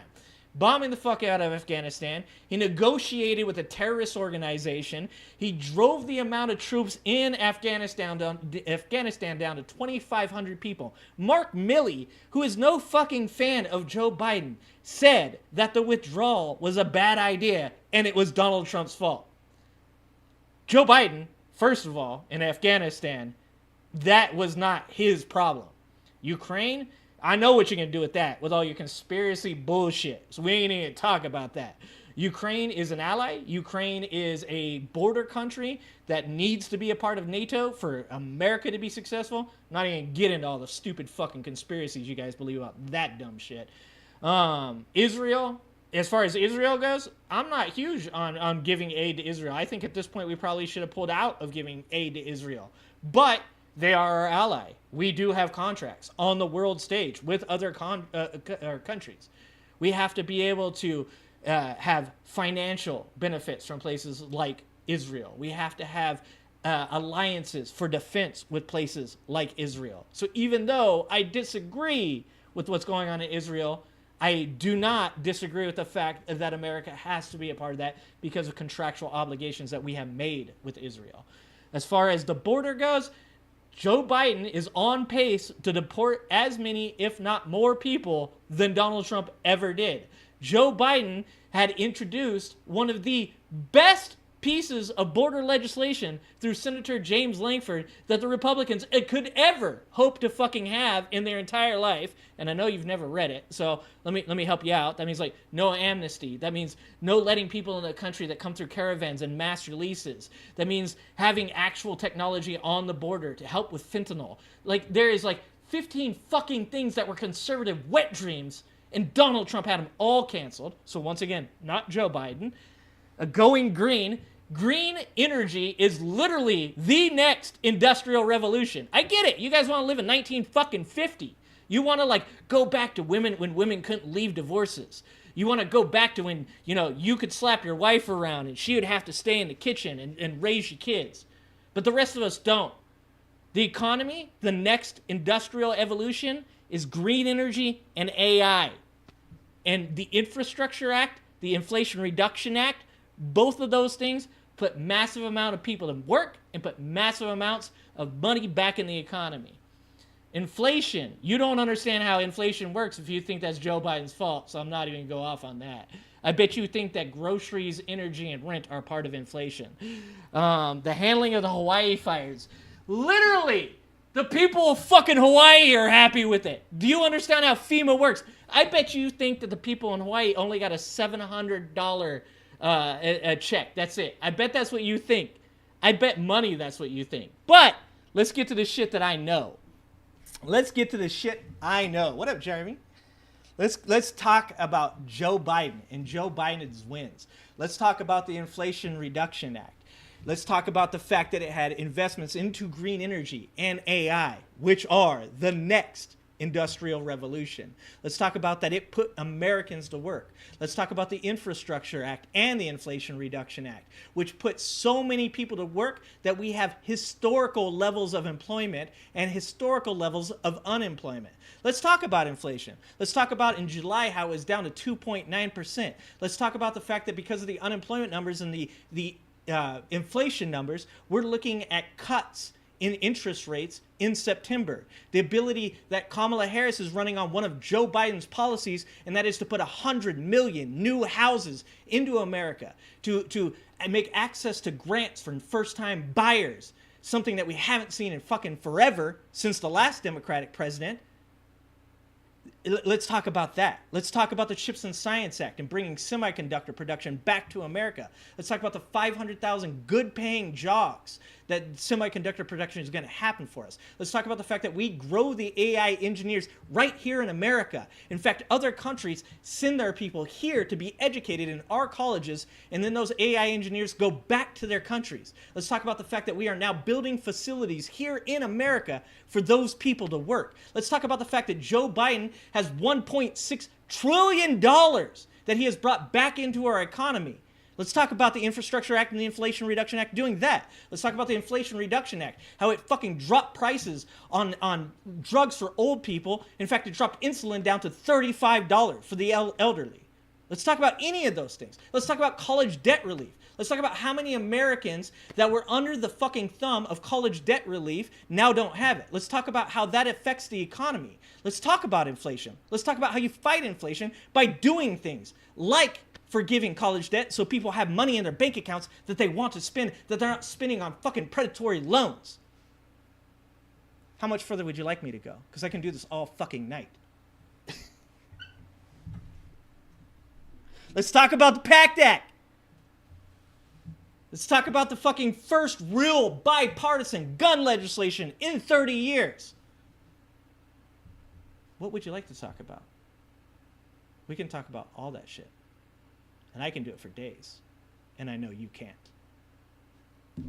But let's watch videos. All of these polls right here, as you guys can see, with every single poll that's come out, VP Harris is +5 over on the right, +2, +3, Joe +3, Biden is top +4, 15. +3. Trump is he ain't top +2, 5, which but is he's not top ideal, but this 15. is an amazing, amazing increase. Also, that's from the dailymail.com. Harris +1. All of the high-quality ones, like the Morning Consult ones, show Harris Drake, +3. Let's you're look being nice, so I'm going to be nice to you. Drake, are you a libertarian, Drake? Are you a libertarian? Let me explain to you something, Drake. And maybe you don't get this, dog. But let me explain to you something. You know who decides whether or not there's a World War III? Do you think it's going to be Trump? Do you think it's going to be Kamala? Do you think it's going to be Biden? Because it's not. It's not. You know who decides whether or not there's a World War III? It is Iran. It is North Korea. It is Russia. And it is China. That's who decides whether or not there's a World War III. It doesn't matter, Drake, whether Trump's in office or Kamala's in office. It doesn't matter who's in office. If Iran decides there's going to be a World War III, there's going to be a World War III. If Russia decides there's going to be a World War III, there's going to be a World War III. If North Korea decides or China decides there's going to be a World War III, there's going to be a World War III. There is no amount of capitulation on America's part that's going to stop a place like Russia, who literally invaded Ukraine because their army was becoming too old. They have really young people and really old people in their army. And the reason that they invaded Ukraine was because it was one of their last chances to do so. China fucked themselves by having the one-child rule. Then they tried to have, the three-child rule, which has done nothing for them. They fucked themselves by aborting female children and only having male children. COVID fucked China's economy. Right now, the countries that are a part of what is called the axis of evil have all the reasons to start World War III. And there is nothing that America or the UK or anybody else can do about it. What do you think you're going to do for a country like North Korea to convince them that they shouldn't start a war? What reasons do they have to not start a war? What reasons does a place that has a declining economy and a declining social aspect like China have? What reasons does Iran, a religious fanatic nation that has been under under sanctions for Eternia, what reasons do they have to not go to war? What reasons does Russia not have to go to war? None. Zero. There's none. There's absolutely nothing. See? Now you go to your bullshit, Drake. Go ahead. Go with your bullshit. You're right. We live in utopia. These great policies and government numbers. There's no such thing as utopia, dog. And see, that's your problem, is you think there is. There isn't. Life is about balance. Life is about weighing the things that you have in your life and saying to yourself, do I have more positives than negatives? Because you're always going to have negatives. There's never going to be a time in your life that you ever look out and go, man, I have so many positives. There's barely any negatives. There's always going to be negatives. It's one of the things I've taught people about being in a relationship. I've been in a relationship for over 20 years with my wife, and I tell people, when you get in a relationship, it's never just up. It's never just happiness. It's never just good times. Life happens. Bad things happen. Good things happen. Some you can control, some you can't. Just like in my job, you control the things you can, and you plan for the things that you can't. There's no such thing as utopia. Yeah, Drake, I get it. I understand, dog, but you're one of the people that depress me the fucking most. You're the people that will vote against their own interests because you'll never make yourself politically literate. All you have to do is look at legislation. All you have to do is look at something like the CHIPS and Science Act. All you have to do is look at what the infrastructure has actually done. The Infrastructure Act has actually done. All you have to do is look at what the Inflation Reduction Act has actually done to see that these people are not the same. I said this already. I can tell you the things that I thought Donald Trump did that were good. I thought that his First Step Act was a step in the right direction. I thought that his funding of NASA was a step in the right direction. There wasn't much more that he did. He gave tax cuts to the ultra wealthy, which accrued a $4.2 trillion deficit. He only brought $500 billion back in. Like I said, Joe Biden's brought in $1.6 trillion. That's 3 times the amount. Like, I get what you're saying, dog. I understand where you're at because I used to be you. I grew up in a trailer park. I grew up as poor as you can in America. Believe me, I used to be just like you. I'd say all politicians are corrupt. They're all the same. They're all evil people. But the more that I educate myself, the more time I spend reading and looking into how the government works and functions. I've had 3, 4, 5 politicians, including a Republican presidential candidate, on my podcast. The more that I recognize that these people are human beings, that they're fallible, that they're flawed, the more I understand that somebody like Donald Trump is just as bad because he's a fucking lobbyist and an oligarch, the more you understand that you've been telling yourself a bullshit lie that your vote doesn't matter, that all politicians are the same, everybody's corrupt. And the reason you do it is because you're lazy. It's because you're lazy. Because you want easy excuses to feel the way you feel. When I was a kid, I ate out of trash cans. I broke into restaurants and stole food. I ate in homeless shelters. I lived in a car. I lived under a bridge. Like, my life as a child, I was chased home by skinheads. I was fucked with until the day I learned to punch back. Until the day I learned to stand up for myself. But I wouldn't be here today without the social safety nets of the state of California. I wouldn't be here today without food stamps and welfare. I am a more productive person in this society than the majority of people. And I don't look at anybody else and go, you shouldn't get something because fuck that. No, instead I think I should pay it forward. Instead, I'm happy to pay the taxes I pay because those people deserve the hand up. But guess who doesn't want to give you a hand up? Donald Trump doesn't want to give you a hand up. Even the Republican Party doesn't want to give you a hand up. If you don't believe me, look at legislation. You don't have to listen to the words I say. All you have to do is go look up legislation and then decide for yourself. Is that something that helps out poor people? Is that something that helps out the middle class? Or is it not? And we can debate on that. We can have real conversations if you become politically literate and can speak to bills and legislation. But if you can't speak to bills and legislation and all of your statements are I think or I feel, then there's not an intelligent conversation to be had there. I know what it's like to be you because I was you. But you shouldn't always stay you. You should become something better. The actual model, which aggregates all of the polling. It accounts for each poll's recency, the sample size, the methodology. Even if you guys don't agree with the polling or don't believe that it's predictive, when we're about 80 days away, a model like this is all we have. And I do want to highlight, no matter what any model or poll Polls says, don't vote, all that guys. matters is that we vote on vote. election day. We Get up show and up, vote. we make sure our friends and family have mobilized, have registered. That is all that matters, is that we vote on November 5th. If we all do that, say this video gets 150,000 views, and every single person who watches this video votes with their sibling or significant other, that's 300,000 more votes that are blue, hopefully. And this 538 poll, VP Harris is up by 2.7 points.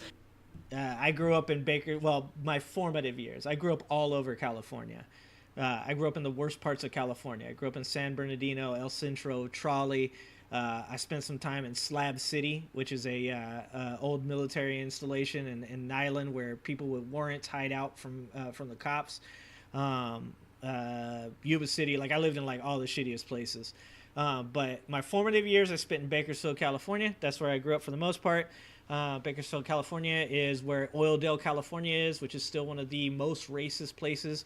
Also has the highest percentage of deaths by police. Murders by police per capita in the nation. My nephew, through marriage, was shot and killed by police officers. I grew up around Supreme White Power. I grew up around skinheads. I grew up around Peckerwoods, Featherwoods, and 88s.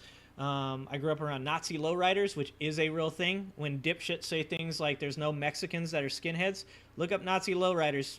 Have a good time. Go down that fucking rabbit hole. It's weird. It's also really funny. A bunch of skinheads driving around in lowered S10s bumping Mexican music is fucking hilarious. But anyways, it exists. And yeah, I was my best friend was a black kid because I wasn't smart enough back then to understand what I was surrounded by. I used to throw bolts. I didn't know it. I did not know. I would shake hands with what I thought were Southside stoners, but that's not what the SS standed for. And the first time that I shook my one of my half black friends' hands and tried to throw bolts with him, he was like, "Why the fuck would you do that?" I didn't know. But I can tell you this: first fight I ever got in when I was about 10 years old, first real fight I ever got in with, was because my black friend decided to come over and visit me, and a couple Peckerwoods decided that they were going to make something of that, and I wasn't going to have that. And I'll tell you this. I made that kid go screaming for his grandma, and I never stopped after that. So I grew up there, but I learned to handle shit there too. And that is a nice margin considering the fact that a few weeks ago, she was only up by 0.4. Then point 2, then you can see it slowly grow as she campaigns and funnels more money into ads. And Donald Trump's best surrogate, who was his VP pick, is currently giving speeches and not making any sense. Here's JD Vance speaking right now at the Byron Center in Michigan and just lying about the price of cars. Thanks to Kamala Harris' spending policies, the average new car costs nearly $50,000 a year. If he is spending $50K a year on his car payments in totality, he got ripped off by the dealership. That is not how much a car should cost for anyone. Yeah, but going back to Donald Trump's $50,000 straight up hypocrisy, there are a few different cases. Let's go to the old one first. First reported by the Palm Beach Post, Trump requested his mail-in ballot for the town's municipal election on Friday, and this was a few years back. The Palm Beach County Supervisor of Elections confirmed through his website that the former president cast his vote by mail. This marks the third time Trump has voted by mail in Palm Beach, and he has undermined it so many times. Trump repeatedly targeted mail-in voting and early voting, but we'll get to that again, in the aftermath of the 2020 election, claiming increased access due to the COVID-19 pandemic And this is, I don't know if you guys were around when I watched the Ken Block episode. So Ken Block is the guy who was paid by Donald Trump to research whether or not there was election fraud. I think specifically in the Georgia election. And then I'm trying to remember who his campaign, his pollster's name is. It starts with an F, I think. But between those two people, they did a lot of research into whether or not there was fraud in the election, which I'm 100% for. By the way, I have no problem, zero problem with Donald Trump calling into question the results of the election. I didn't have any problem at all. My problems were with the fake electorate schemes. My problems were with the continued denial of the election results after those results were given to him. My problems were with him denying it and inciting an insurrection. Those were my problems. I don't have any problem with any candidate asking for verification of their loss in an election. I think that is appropriate. Ken Block, who was paid as a third-party investigator, looked into voter fraud for Donald Trump at his behest, at his pay. And he found that there was no legitimate voter fraud that could have affected the outcome of the election. The other guy, the pollster, did exit polls on people as they left the 2020 election.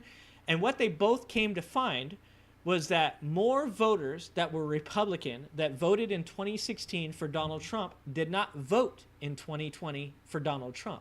They either didn't vote at all for a president or they voted against Donald Trump. The reality of the situation is this. Donald Trump has caused within the Republican Party a huge rift. Donald Trump is polarizing not just between the two parties, but within his own party.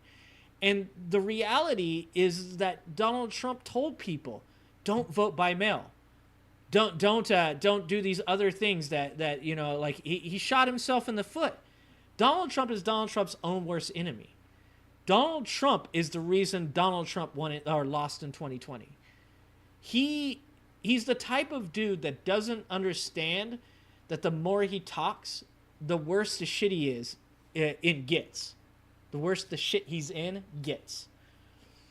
He's the type of person that, like, in the argument with his wife where he's already started burying himself, he will bury himself completely. That's probably why his wife doesn't like him anymore. That and the whole cheating on her thing. That was tough, too. But one of the things that you're seeing right now is the same thing that Ken Block and his pollster, who's still his pollster, I can't remember his name right now, but it's you're seeing the same fucking thing happen. He's losing because he's not good at this. He's losing because politics are a game. Politics and getting elected takes a certain savvy that Donald Trump does not possess. And that's why, in some ways, he appealed to people in 2016. Like I said, in 2016, if you voted for Trump, I give you a pass. I say to you, I didn't think he was a good guy. I didn't think it was a person I should vote for. I didn't vote for anybody in 2016. I should have voted for Hillary. I chose to listen to the rhetoric of the mainstream media and decided not to vote at all. But if you voted in 2016 for Donald Trump, I'll give you a pass because I think that he was saying the right things in 2016 and people thought he was going to shake things up. But in 2020 and so far in 2024, he has showed who he is as a person. He has showed he does not possess the mental capacity to be a leader on the world stage. He has showed that he has no buddies interests in mind but his own. And to be honest with you, at this point, if he is running just to get out of being prosecuted for his crimes, he's just fucking himself. He needs to stop. Exacerbated opportunities for fraud, though there is zero evidence suggesting this is true. Quote, if foreign countries want to, this is an easy system to break into because they'll do counterfeit ballots. They'll do counterfeit ballots by the millions, Trump said at a White House meeting. Now let's go back to today when Donald Trump voted in the Florida primaries. Trump has repeatedly questioned the reliability of mail-in ballots and early voting dating back to the 2020 election when he was defeated by President Biden. Trump has falsely claimed the election was fraudulent and rigged against him despite numerous recounts and audits that have reaffirmed the results. And notice that when Donald Trump attacks mail-in ballots or early voting, he's never giving a solution. How do we fix these things? How do we move forward? It's always, let's just completely axe it or remove it. Let's get rid of it. There's never a step-by-step guide. How do we do this? How do we fix it via a blueprint? No, Donald Trump wants to tear it all down because he can't actually identify the problems. He's just throwing stuff at the wall and seeing what sticks. Quote, I will secure our elections. Our goal will be one-day voting with paper ballots, proof of citizenship, and voter ID, Trump said at a recent campaign rally in Atlanta, Georgia. And this is what I'll say, Bozo. I hear you.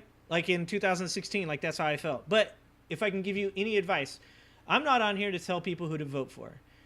I feel as a person who's been in leadership for 20 years, telling people what to do is not the way. Teaching people how to do what is right is the correct thing to do. That's why when I sit on this channel, I will never tell you to vote for Joe Biden. I will never tell you to vote for Kamala. I will never tell you to vote for Trump or anybody else. I will tell you that I am voting for Kamala. I will tell you why I'm voting for Kamala. And I will tell you how I came to decide that I'm voting for Kamala. But I will not tell you to. But this is what I will tell you, is I learned something in 2016, and I look back in 2016, and I say to myself, I made a mistake. I should have voted for Hillary. I shouldn't have listened to just the mainstream media. I should have looked into the whole fucking her emails thing. I should have looked into all the bullshit about whether or not people around her die all the time and all the conspiracy theories that follow with that. Like I said before, I was this person. I was conspiracy minded in many ways. And I'm not saying you are.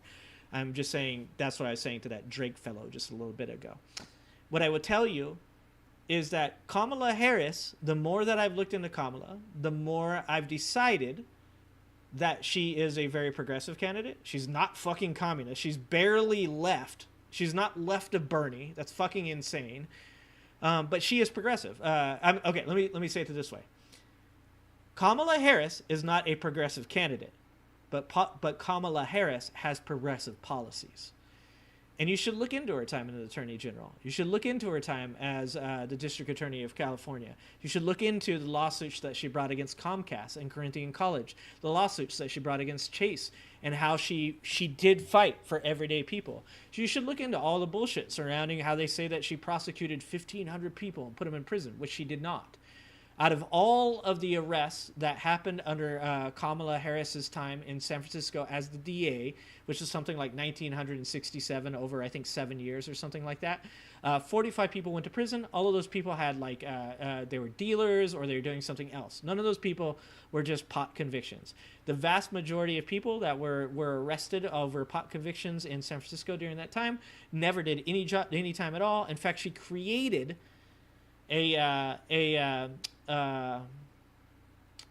God damn it. She created, I'm trying to think of the fucking word, and I'm so old right now. I am so old. She created an ability for those people to be able to go to classes, to go to schooling, take parenting classes, take rehab, things like that, and come out of it with a job. I'll think of the goddamn word. But the more I looked into it, like I have 12 pages now, right? I have 12 pages of all the wins of Kamala Harris now. And to be honest with you, in 2020 when she was debating, I liked her. But when she dropped out before the primaries, I didn't do any more research. I knew what Tulsi Gabbard had said about her. I knew what Joe Biden had said about her. And I was like, oh, okay, those are the bad things. I thought her debate performance was really good, but I didn't like the bad things they said about her. And then as she became the candidate for the presidency, I decided that the best thing that I could possibly do was to make sure that I don't sit up here and tell people something that I don't believe just because it's the person who is the vice president for the person I was going to vote for. So instead, I went and did the research, and the more I looked into it, the more I was actually impressed. I thought I was going to be disappointed, to be honest with you. I thought for sure I was going to look into Kamala Harris's record, and I would start to be very upset, and that I would have to come on here and admit that she wasn't a good candidate. That's what I thought was going to happen, because I had the bias, being a person that comes from my background, a person that had very little faith in the police force, a person that has a person that grew up with me, that was shot and killed by police officers, a person that grew up with people being prosecuted constantly for drugs and other crimes around me. I thought for sure, looking into her background, I was going to come on here and I was going to go, I don't know if this is going to work. Maybe let's talk about somebody else. And I was surprised. I was pleasantly fucking surprised to find out that Kamala Harris had actually stood up for people for the majority of her life, that she has worked for her shit the majority of her life. The whole Willie Brown shit, Willie Brown had been separated for 10 years from his wife before he had a relationship with Kamala Harris. Not that it even fucking matters. Not that it's anybody's fucking business who Willie Brown or Kamala Harris or fucking Hillary, or Bill Clinton or fucking Donald Trump. I don't care who Donald Trump sleeps with. None of that shit matters to me. Policy matters. Legislation matters. Leadership matters. And the person that I'm the maddest about, I'm not mad at mainstream media. I'm not mad at Tulsi Gabbard. I'm not mad at Joe Biden. I'm mad at me for not doing a better job of looking into shit and just believing it. So that's why I say I'm not up here to tell you to vote for Kamala Harris. I'm up here to tell you to do the things I did. Look into your candidates. Look into Trump's policies. Look into what Trump did or did not accomplish. And then compare that to what Kamala Harris has done. And in my opinion, if you compare those two records, it's not even a question. Kamala Harris has worked her fucking ass off for people her whole entire life. And Donald Trump has been given a silver spoon that was full of dipshittery, and he appeals to the lowest common denominator. That's my decision. That shouldn't tell you who you should vote for, but it should tell you that you should go out and look at that shit. Georgia, a message he often repeats during such events and that he's repeated for multiple years. Perry? Democrats traditionally vote more by mail through early voting, while Republican voters tend to vote in greater numbers on election day. The RNC and GOP officials for years have sought to get their supporters to embrace early voting through bank-to-vote programs and other outreach efforts. Again, I want to reiterate, it is our civil duty to vote in this upcoming election. It is our civil duty to make sure our friends and family are registered in one of the most high-stakes elections in American history. I'll leave a link in the description to vote.org. Have a great day. Like this video, comment a blue heart, hit So Rocket, I agree with you, except for that it's like really complicated. So almost everything everybody wants to talk about, like they want to reduce. So I like to use the word reductive. Don't be reductive, right? So when we say something like, I think we should spend our foreign aid on Americans, obviously that sounds really good, but that's an I think or an I feel statement. And I think and I feel statements tend to be really blanketed, really open-ended. When you get further and further into like educating yourself on like the world stage, like all of the things that we have promised to other countries and how we're doing things. And I'm not talking about Joe Biden. I'm talking about things that have been around since World War II, since NATO was created, since the UN was created, things like that, right? It becomes much more complicated about that. And then things like Ukraine aid actually start to make more sense because we don't actually send a bunch of money to Ukraine. We send a bunch of older military equipment and stuff to Ukraine, which allows us to be able to put Americans to work. And it also helps us to update our military. So a lot of the stuff that we had, we send over to the Ukraine. They use it. We get reasons to create new military equipment. We get to update our military to make them, much more out in front of other countries with technology, and also it really helps out the economy, which adds tax income. It adds the ability to have social safety nets for. So in many ways, this is something people don't understand, that foreign aid often does in some way equate to taking care of Americans, not in all instances, mind you, but in certain instances, specifically the war in Ukraine actually does equate to more jobs in America, which equals more income, which makes more income taxes, which equals more social safety net funding, better education funding, all of those things. And this is something I want to say to you guys. As a person that has worked in the grocery industry for 20 years, a person that looks at reports on our economy like every single fucking day, if not every single day, at least on a weekly basis, I can tell you this about where our economy stands today and the hopefulness that I have moving forward. I'll be honest with you guys. My whole point of view with the store that I manage right now has been, we do the opposite of what every other store has done up to this point. We do not fleece people. We do not gouge people. We drop the prices on the shelf to a place that sets us apart from everybody else. I manage a mid-sized store, a store that is in the most growing pains of areas. It is like so close to being a successful, strong, good store. All it needs is like a pushover, right? So like my opinion is to set us apart from everybody else, that we live symbiotically with our community. We take care of our community, so our community takes care of us. So for the past 2 years, I've been recession-proofing the store, saying we cut down SKUs, we have 2 varieties instead of 10 varieties, we cut down back stock, so that way there isn't a bunch of capital kept in the back, it's all on the shelves. We only keep really important items that people like. We don't have 10 varieties and a lot of like different types of, let's say, crackers. We have the variety people like and the variety that people find to be a good value. And throughout all of that time, I've been recession-proofing the store in case we go into a recession. I can tell you this right now, guys, that the way that things are looking right now, the way that it will look if Kamala Harris does become the president of the United States and does enact the policies that she's talking about, creating the ability for everyday Americans to be able to afford homes again, that the Fed cuts the rates in September, that inflation continues to reduce, grocery prices aren't falling, but they're slowing. You guys have put so much pressure on these big companies, these big grocery corporations. Target right now is cutting prices for 5,000 SKUs in their store. They've already cut 1,500 SKUs. That's because you guys have put pressure on these people, because you stopped spending. The reason that inflation has been so strong for so long is because people didn't stop spending. People kept buying shit that keeps the economy hot. Inflation doesn't go down. That's why big corporations were gouging you. It was because they said, fuck it, they're going to keep spending, we're going to keep taking. But that's never been my mentality. I've always felt like we take care of others and others will take care of you. You have to understand that we are on the cusp right now of potentially moving into an economy, an economic state, where you're going to start to see some really fucking good things over the next 5 years. And that's not even talking about what could possibly happen with things like AI that are going to move us forward with technology exponentially. Who knows what's going to happen with that? Nobody does. That's why it's called a singularity.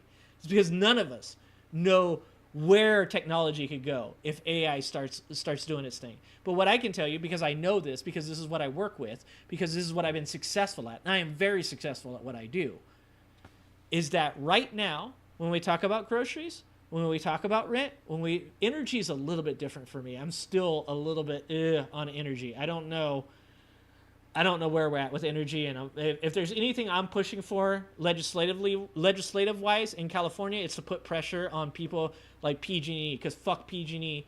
The 2 places that I want to put the most pressure on moving forward if Kamala Harris wins this election, even if she doesn't, but if she does, is I intend in my state to start putting pressure on Gavin Newsom to do something about energy and to do something about insurance. And that's going to be something that should be a nationwide issue.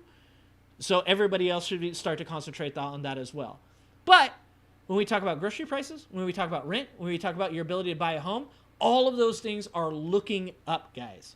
Like if you read the reports I read, everything's getting better. But it's not going to get better if you're just a bunch of pessimistic, negative Nancys. You just came out of a global pandemic.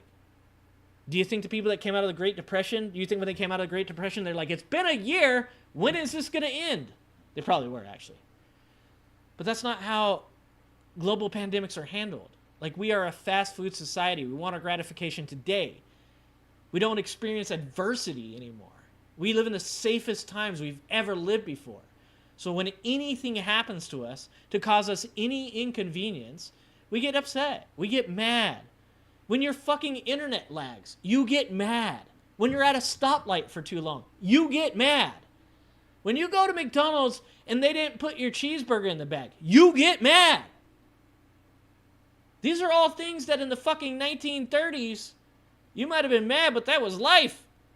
But we're so goddamn pampered, specifically here in America, we're so entitled that when something goes wrong for even a minute, we get upset. And the global pandemic was something that nobody had dealt with. We hadn't dealt with this kind of adversity since probably fucking World War II. Maybe sooner. I mean, we had the housing collapse in 2008, but that wasn't, I don't think it was as bad, in my opinion. And people didn't know how to deal with it. So for all the people out there that are like, hey, I'm not a Trump supporter, but I'm pissed off that Biden did this to us. Biden didn't do this to you. This is how life works. You will encounter adversity in your life, and it's up to you how you deal with it. You don't get to blame other people. I didn't get to blame other people. I used to shit in a bucket. I used to have no running water. I used to take cold baths out of a fucking water hose before I go to school in the morning. I used to get chased home by skinheads. At the end of the day, I could have just been like anybody else in my neighborhood, and I could have said, it's not me, it's them. It's not my fault, it's their fault. Everybody's corrupt. But instead, I put my fucking head down, and I fucking worked, and I educated myself, and I realized that the best success, the best chance for success is not to just concentrate on me, but to help people around me. Because by helping others around me, it made me successful. That's how you do it. Yeah, you have a friend from Haiti? Fucking exactly. People outside of America do not understand what it's like to live in real shit. When Donald Trump says we live in a shithole country, that is so fucking offensive to me. Because I've lived in the worst conditions. I've lived as poor as you can be. I've eaten out trash cans. I tell this story. There used to be a guy, we had a little ring of trailers that we lived in when we lived in the desert out in Ireland. And there was a guy who would go to the trash cans, the McDonald's trash cans back in the day. And he would pull all the food out of the McDonald's trash cans. And he'd bring them to us. And this is something that I'm like, thank God I'm still alive. My immune system's probably still good.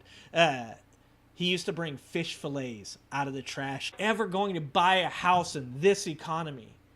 I'm like, dog, I didn't know I could buy a house until I was in my 30s. I didn't know I could buy a house until my wife said, we should buy a house. And I was like, we can do that?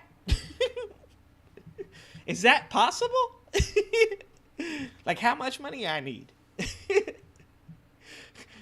My wife is a smart one. But you know what I'm saying is like, right now we have this thing with people where they believe like everything's fucked, everything's so bad, everything's so horrible. That's a state of mind. It's a state of mind. You work your ass off when shit gets bad. You put your head down when shit gets bad.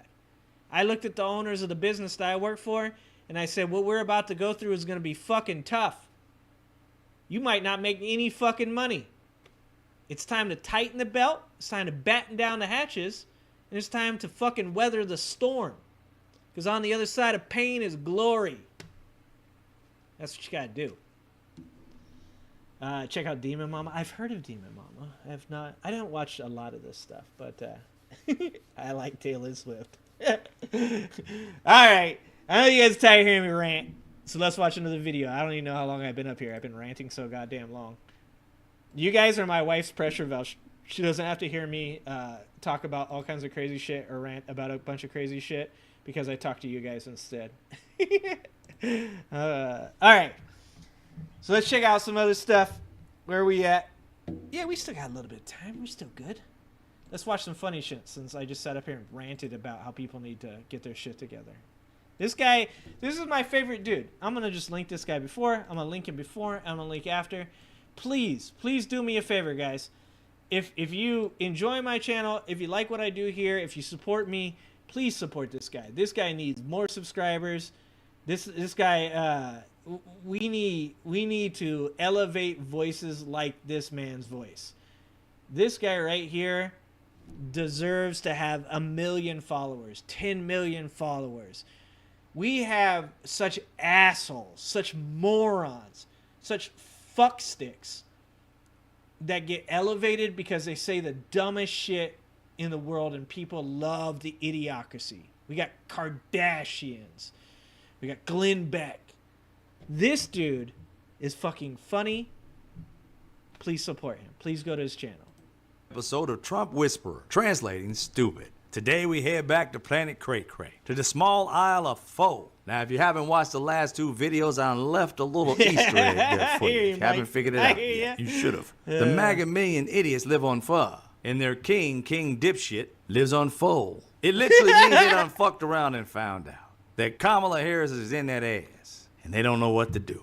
They tried for the past, 2 weeks to figure out some shit? She was Still Indian, haven't figured now it she's out. black. What the fuck? They don't went everywhere. They still going, and the shit ain't working. So Donald Trump, in his last-ditch effort, tried to go back on Twitter and make Thanks, a big Tony, thing I of it. appreciate Everybody's that. gonna be happy I'm back on Twix. Yeah, I call this shit Twix. Twitter X. Thanks, I'm Jeremy. tired of trying to figure out the I do fuck okay that every wants to once in a call while. this fucking app. Figure it out, you fucking billionaire. Thought you made decisions, you dipshit, and can't even figure out what to name your fucking app. Why don't you just call it bullshit? Yeah, that's it. That app called bullshit. Yeah, I just went off on a rant. Let me calm down a little bit. All right, I'm good. So, we're going to get back to it. Donald He's my dipshit brother from Trump another and mother. Elon Musk just literally had an hour and a half of dipshittery. And Donald Trump had a lot to say. Now, I'm going to need you to put on your imaginary stupid goggles before we lean in on this dipshittery that these two tried to sell America on his dipshit bullshit app, Twix. Let's listen in. I know Putin very well. I got along with him very well. He respected me, and it's just one of those things. And we would talk a lot about, it was the apple of his eye. But I said, don't ever do it. Don't ever do it. You can't do it, Vladimir. You do it, it's going to be a bad day. You cannot do it. And I told him things that what I do, and he said, no way. And I said, way. No way, Now, and I know said way. You guys are eager to find out what the fuck Donald Trump just said. Oh, you have to fuck. give me a minute to let it sit on my... There was a couple crazy parts in that phone call. Like the crazy part where he said, yeah, when you went in and those people, they said they didn't want to work, and you walked in there and you said, that's fine, and you fired all of them. That's what I'm here for. I like that attitude. And I was like, holy shit, he did not just say that. That was one of the parts. And then that part where he said, Vladimir Putin said, no way. And I was like, way. Like this shit straight out of fucking Saturday Night Live. I said, way. Can you imagine being an ex-KGB agent, a man that has fucking owned the country of Russia and everything inside of it since the collapse of the Soviet Union? He has been dictator-in-chief for longer than some people have been alive. Vladimir Putin has literally murdered people, tortured them to death. And he's on the other side of his phone call, and he's like, no way. And Donald Trump's like, way. And that was the end of the conversation. No fucking way!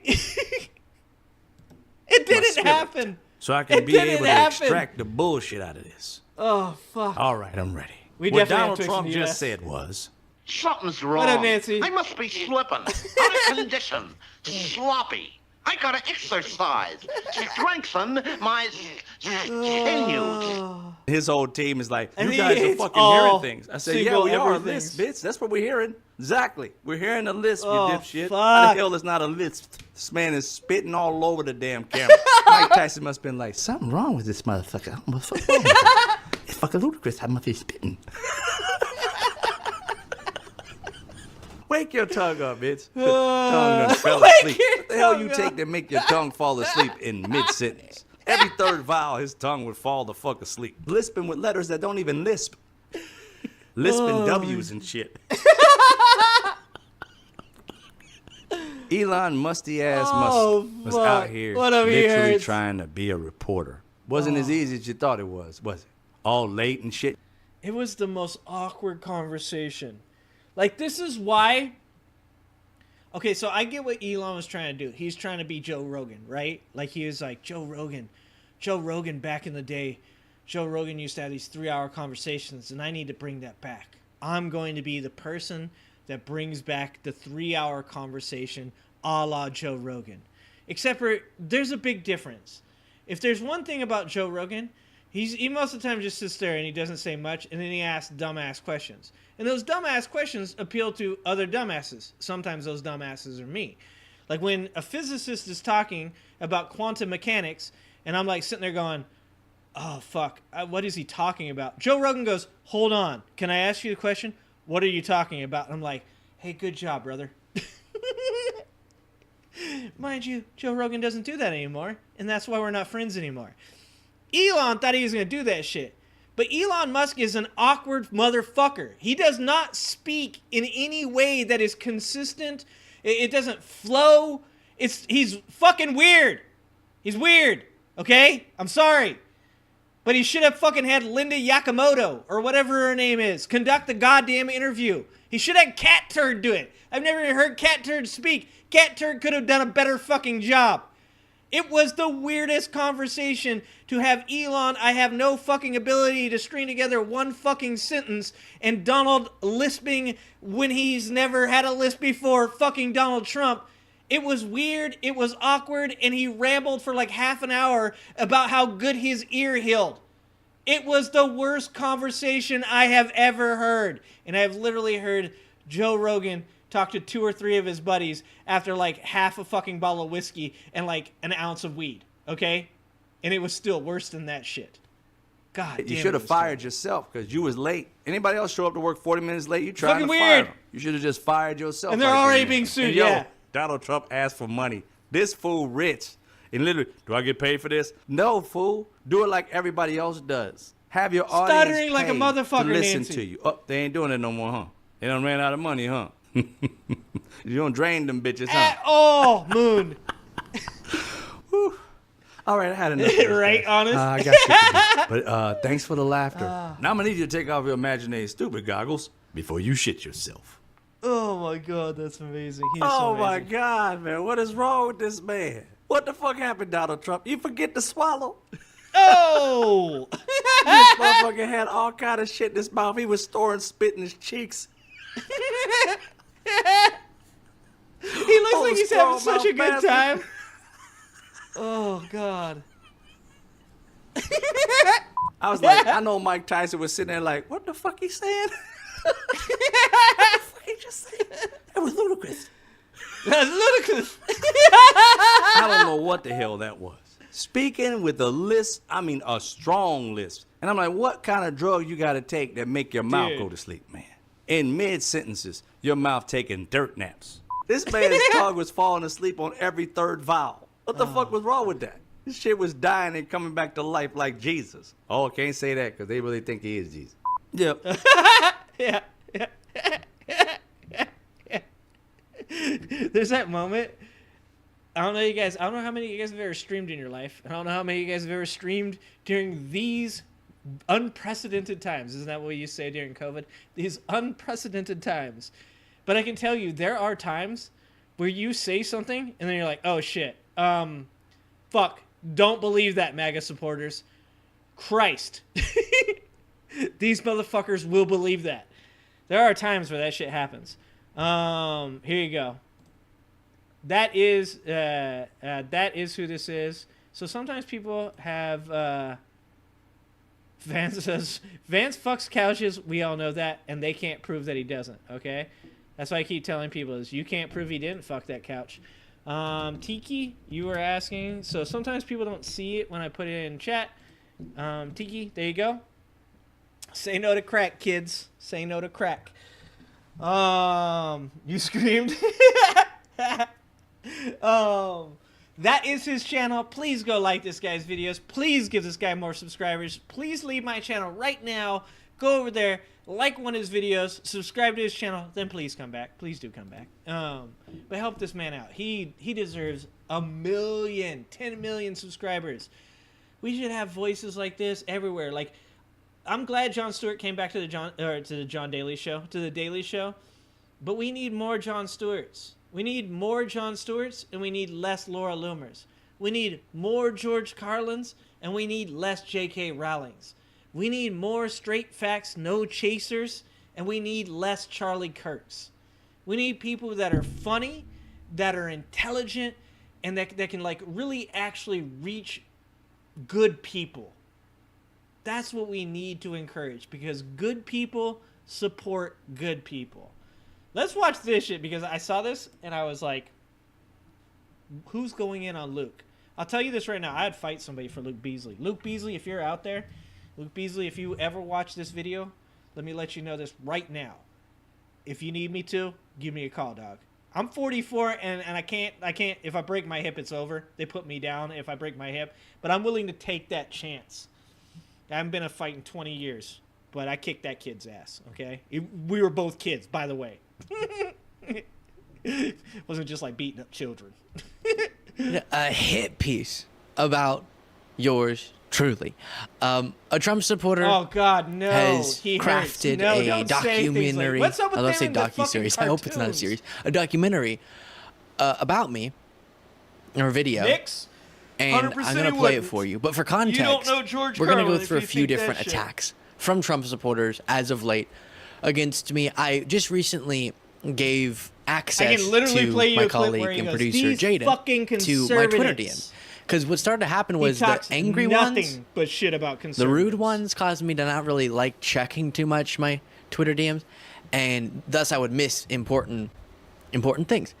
And so he's been checking there, and it gave him the idea of something we've done before, which is let me put together a presentation of what the Trump supporters are saying about you, and then you can watch it for the first time on the show. So that's what we're going to be doing. I'll be reviewing this with fresh eyes. And first is a part of this video that somebody made. As you can see, the thumbnail, it's titled, I guess, The Cuckening. Oh my God.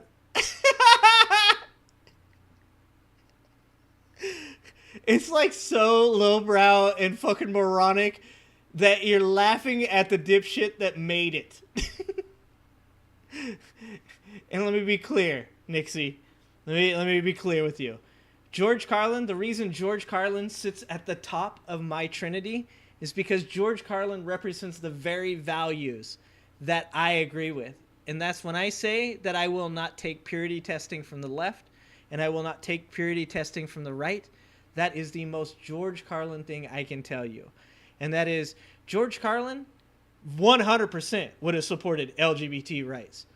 George Carlin 100% would have supported DEI. George Carlin has a bit where he makes fun of white people for turning their hat backwards and trying to be black. George Carlin would have shit all over MAGA Republicans. There is not even a fucking chance. George Carlin is like the top of my trinity. And then it's Jon Stewart and Bill Burr. And like I said, the reason they're my trinity is because George Carlin wouldn't have picked a political movement like me. George Carlin wouldn't have picked a political party like me. George Carlin would have criticized the shit out of everybody like me.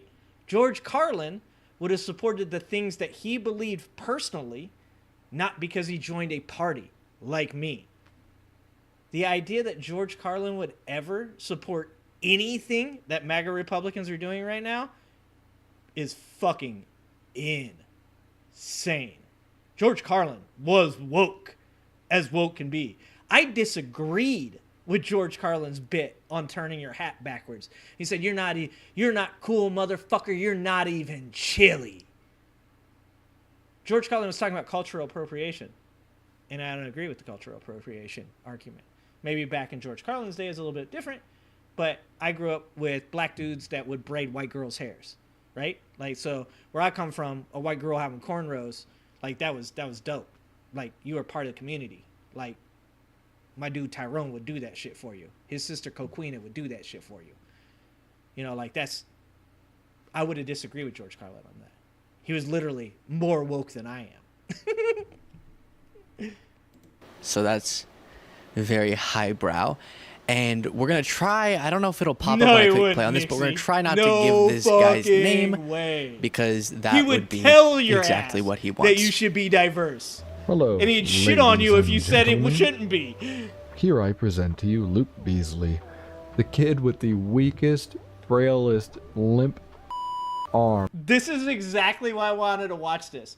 Because everybody in my chat that goes, debate me, bro. Everybody in Right Plights chat is like, debate me, bro. Everybody in Destiny's channel that says, debate me, bro. And then you give them a mic and let them on the mic. They sound just like this fucking guy. Dude, so, like when you say January 6th is, an insurrection, so, like, have you looked into, like, some of the footage, that they released? And it's like, you were so fucking hot in chat. You were like, I'm gonna smoke you. You are not ready for the debate skills that I have. And then you get on the mic, and you're a moron. This is exactly why I had to watch this video. Because this is exactly what I expected. I didn't pre-watch, guys. I didn't pre-watch. This is what I expected. Because that would be exactly what he wants. He's grown on me too. Ladies and gentlemen, here I present to you Luke Beasley, the kid with the weakest, frailest, limp arm. His arm hangs sideways, just bending straight down to the ground. His wrist can't lock. It just... Like, these are the people that are like, the left killed comedy. You can't even make a joke anymore. No, motherfucker, you're not funny. Oh, there's no better example of how dumb these fucking people are than that guy that they call, he's like the dark Satan of comedy or whatever, and he goes on Theo Von's show, and Theo Von thinks he's gonna get this cool answer from this guy because he's called the dark Satan of comedy, and he's like, what do you think about like the fact that like woke culture is like killing like comedy? And he's like, oh, I don't think it is. And he's like, well, what do you mean by that? And he's like, oh, he goes, I think if you make excuses for why your crowd doesn't laugh, he's like, I think you're lazy. He goes, your job as a comedian is to get up on stage and to tell jokes to people and make them laugh. If they're not laughing, you're not doing your job. You know, I was like, holy shit.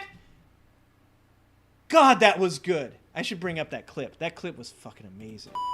Hangs this limp-wristed little cuck. Anyways, if I was in front of you, you would not say these things because you would be afraid that I would twist. Nixie, have you ever worked for a company that does DEI hiring? You know that I hire people, right? You know that, like, the idea of what you think DEI is wrong, right? Like, you do realize, like, nobody sits around and they're like, okay, so we got to get this Asian in. Okay, we have 13 white people, we have 12 black people, and 2 Asians. Like, you do know that is not how people do that, right? Like, I just want to make sure I'm not being a dick. I'm, like, saying this. Like, people hire people, specifically in corporations, people hire people for diversity because it's really good for business. It's not because the government has forced them to do it. It's because every Fortune 500 company is incredibly diverse. Like, I hire people based on their ability to add to the success of my company, right? Like, that's not how the laws work. It's not how they work. When Target wants to sell merchandise to gay people, they don't want a straight white dude making that decision on what merchandise to bring in. When Target wants to sell merchandise during Gay Pride Month, they want to have gay people around to be like, this is what we would buy. Like, you do realize that, right? Nixie, then that's your fault. I'm sorry, dog, but I'm white too. And guess what? Out of all the jobs I've ever applied for, I get hired. I literally have been offered jobs that I didn't take. Speaking of Target. Speaking of Target, I was offered 4 fucking jobs to work for Target, and I didn't take any of them, which is like the king of DEI. I'm a bald, white man. This is what I said before. You can claim it's everybody else's fault as much as you want. Sometimes it's you. Sometimes it's you. I'm a bald white man. Arm. Look at you. You got your mouth wide open for some of Biden-Harris. Nixie, do you think that the government...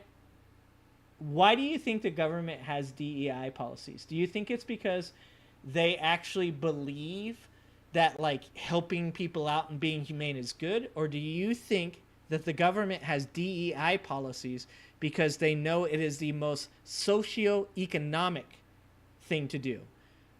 Like, do you think that the mask mandates and the COVID vaccine mandates, those were about control? Do you realize that the government, the reason the government exists in the manner that it does is for financial reasons? Like, everything that they do is to produce more money. If the idea of DEI was just to get more Latinos in the workforce because it was good to have Latinos in the workforce, do you really think that's why the government would do that? Like, it's so weird to me that you guys think the government's corrupt. You think that the government has all these big lobbyists in their pockets. But at the same time, you also think that these lobbyists can't control the very people that are putting a fuck ton of money into their pockets to stop them from doing DEI.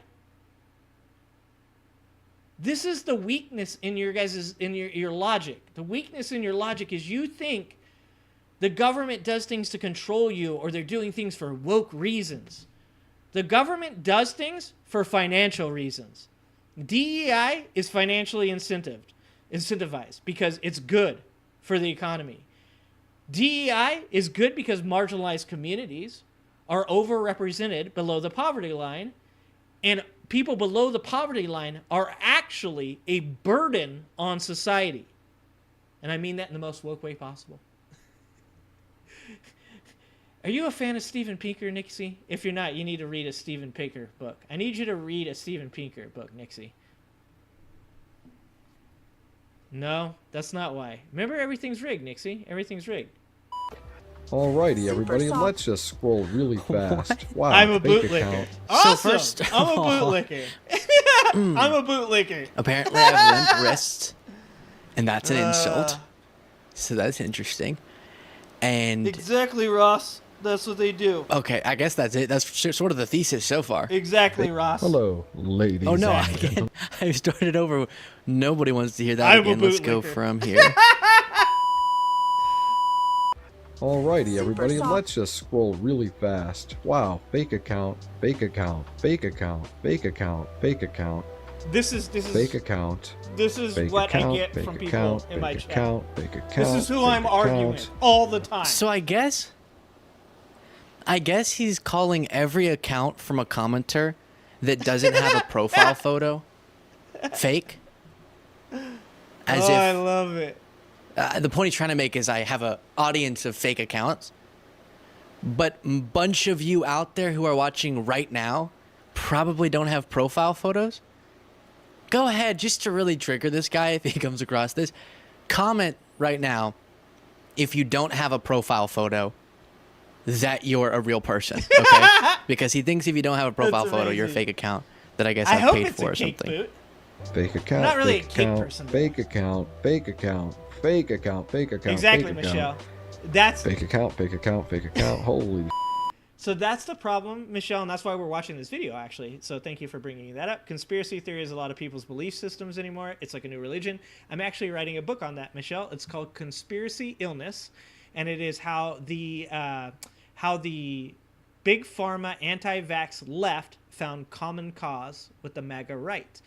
And that's why MAGA has ballooned, is because of this conspiracy illness that is going around. Because it's really just lazy debate tactics. I can't prove anything that you say is wrong because there's no proof that anything you say is right. There is like, it's what's called a circular argument. You say something like COVID isn't real. I say, yes, it is. Look at all these statistics. You say those statistics were manufactured by companies that are incentivized to produce COVID vaccines. I say, okay, well, let's look at this. Here, it was actually do you trust Donald Trump? Yes, I do. Okay, so actually Operation Warp Speed was originally decided on by Donald Trump, and it was almost at like its completion by the time Trump was out of office. Yeah, but as soon as Joe Biden came in, they decided to do these things with these underhanded and also like Trump didn't really know, and it's like a circular argument. You're never going to win. So it's lazy arguments, right? Because never at any point will you ever hear a person like Nixie here, you'll never have Nixie here say, hey, you know what? Actually, what you just said is kind of actually true. You know, I understand where you're coming from. I see those statistics you presented or those facts that you presented, and those do make sense. But can I say this one thing, right? They'll never do that. One of the things that all these conspiracy theorists really hate is being asked questions. Because the Socratic method is the best way to show that these conspiracy theorists don't know anything that they're talking about. Because when you ask them questions and lead them down paths, they get really defensive about where they get their information from. Oh, like, oh, well, I can't use this because you're just calling me a conspiracy theorist. It's a pejorative. The realization that every once in a while you're wrong is really important. The other day I was going off about Kyle Rittenhouse, and I was on his channel. And I was like, Kyle Rittenhouse, look, even like, I think people like the biggest thing that people like miss on the whole Kyle Rittenhouse thing is that he was driven across lines with a gun by his mom to this riot. We should be talking about what the fuck his mom was doing. And I went off on that for a good long time. And then one of the MAGA Trump supporters said, isn't that kind of bullshit though? I heard that that's a hoax, that was a fake story. And I was like, oh, am I wrong? Did I just rant about that for like 5 straight fucking minutes and I'm wrong? And I Googled it on stream. You can go watch the video. And I looked it up. And it seems to be wrong. It seems. Like, there's no 100% hard evidence. It's what Kyle Rittenhouse testified in his testimony. He could have been saying that his mom was doing that to keep her out of trouble. He could have done it for multiple reasons. But it's okay. I looked at it and I was like, you know what? You're right. You're right. I can't prove that that's what happened. So I'm going to stop saying that. I mean, obviously, I just repeated it in the story. But I was like, I'm going to stop making that argument because it seems as though you could be right about this. That's enough evidence for me to change my opinion on it. I'm going to stop talking about it. But you'll never see this. You'll never see people say things like, okay, I understand that, and you're right about that.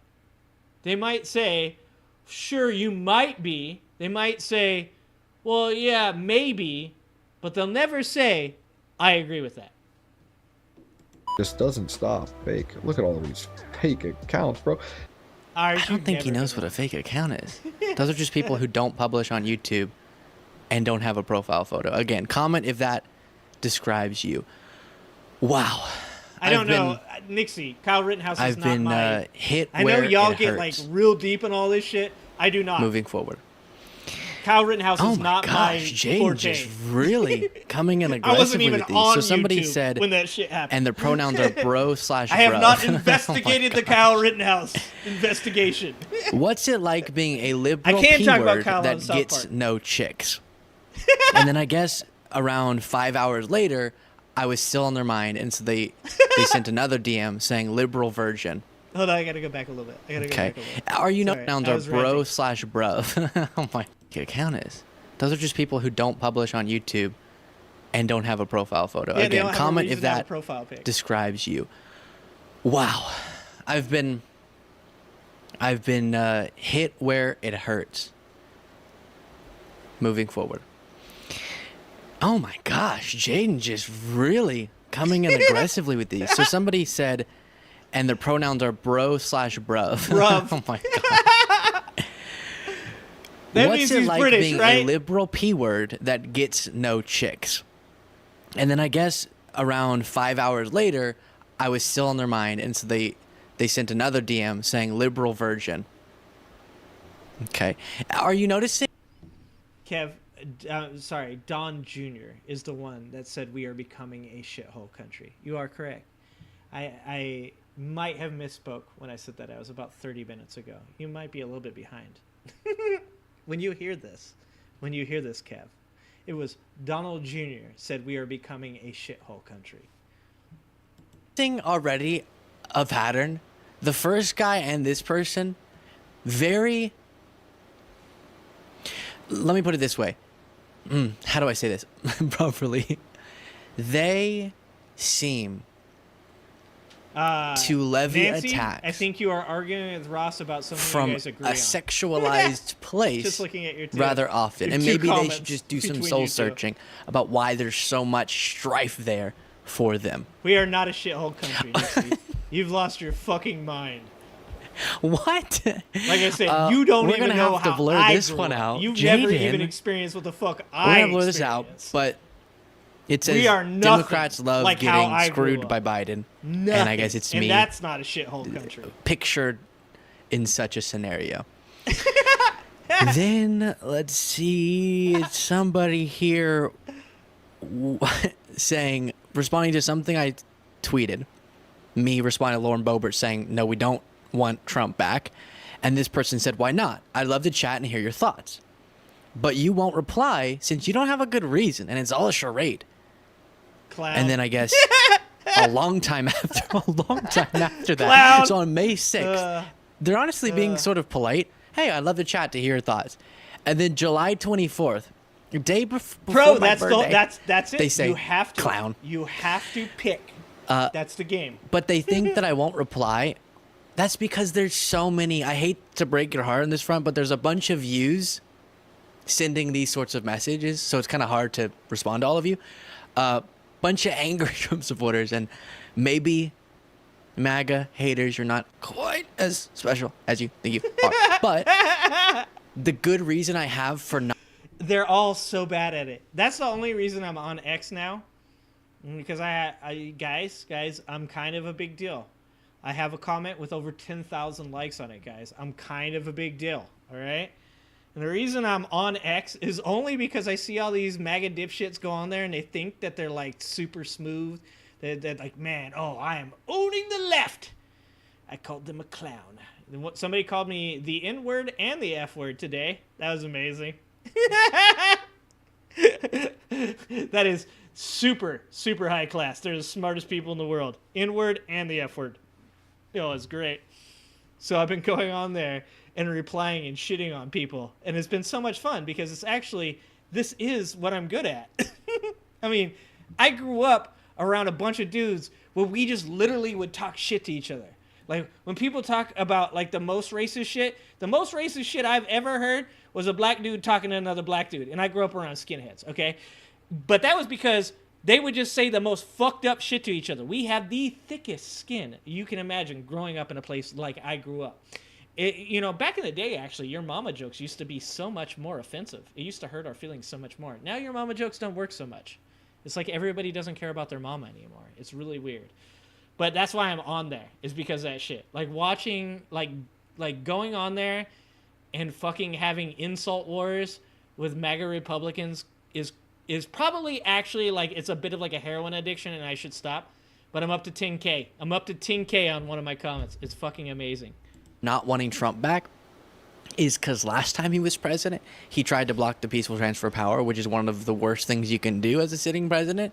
Sort of tried to end our American experiment. Do you want me to talk about Since all the then, things has called for the termination of the Constitution. Has said the government should go after media I've known outlets what Kama that is supporting for he doesn't the whole fucking like. time, but if you want me to Of course, in read his past, the he entire has document the again, history I of can do that disparaging veterans, calling them suckers and losers, saying John McCain's not a Let's bring hero up the 12-page because he was captured. document Trump for likes Nixie. people who weren't captured, has mocked disabled Americans. His one major legislative achievement was cutting taxes disproportionately for those at the top of the economic ladder. Shall I go on? There are reasons we would not want him to be back. And somebody said maybe Biden was the real friends we made along the way. Okay. And then someone said expose a single lie, because I've said on Twitter that I expose or I try to expose lies. LMAO, we're still waiting. Still waiting. I'd say my history on YouTube has a lot of lies that have been exposed. Oh, this.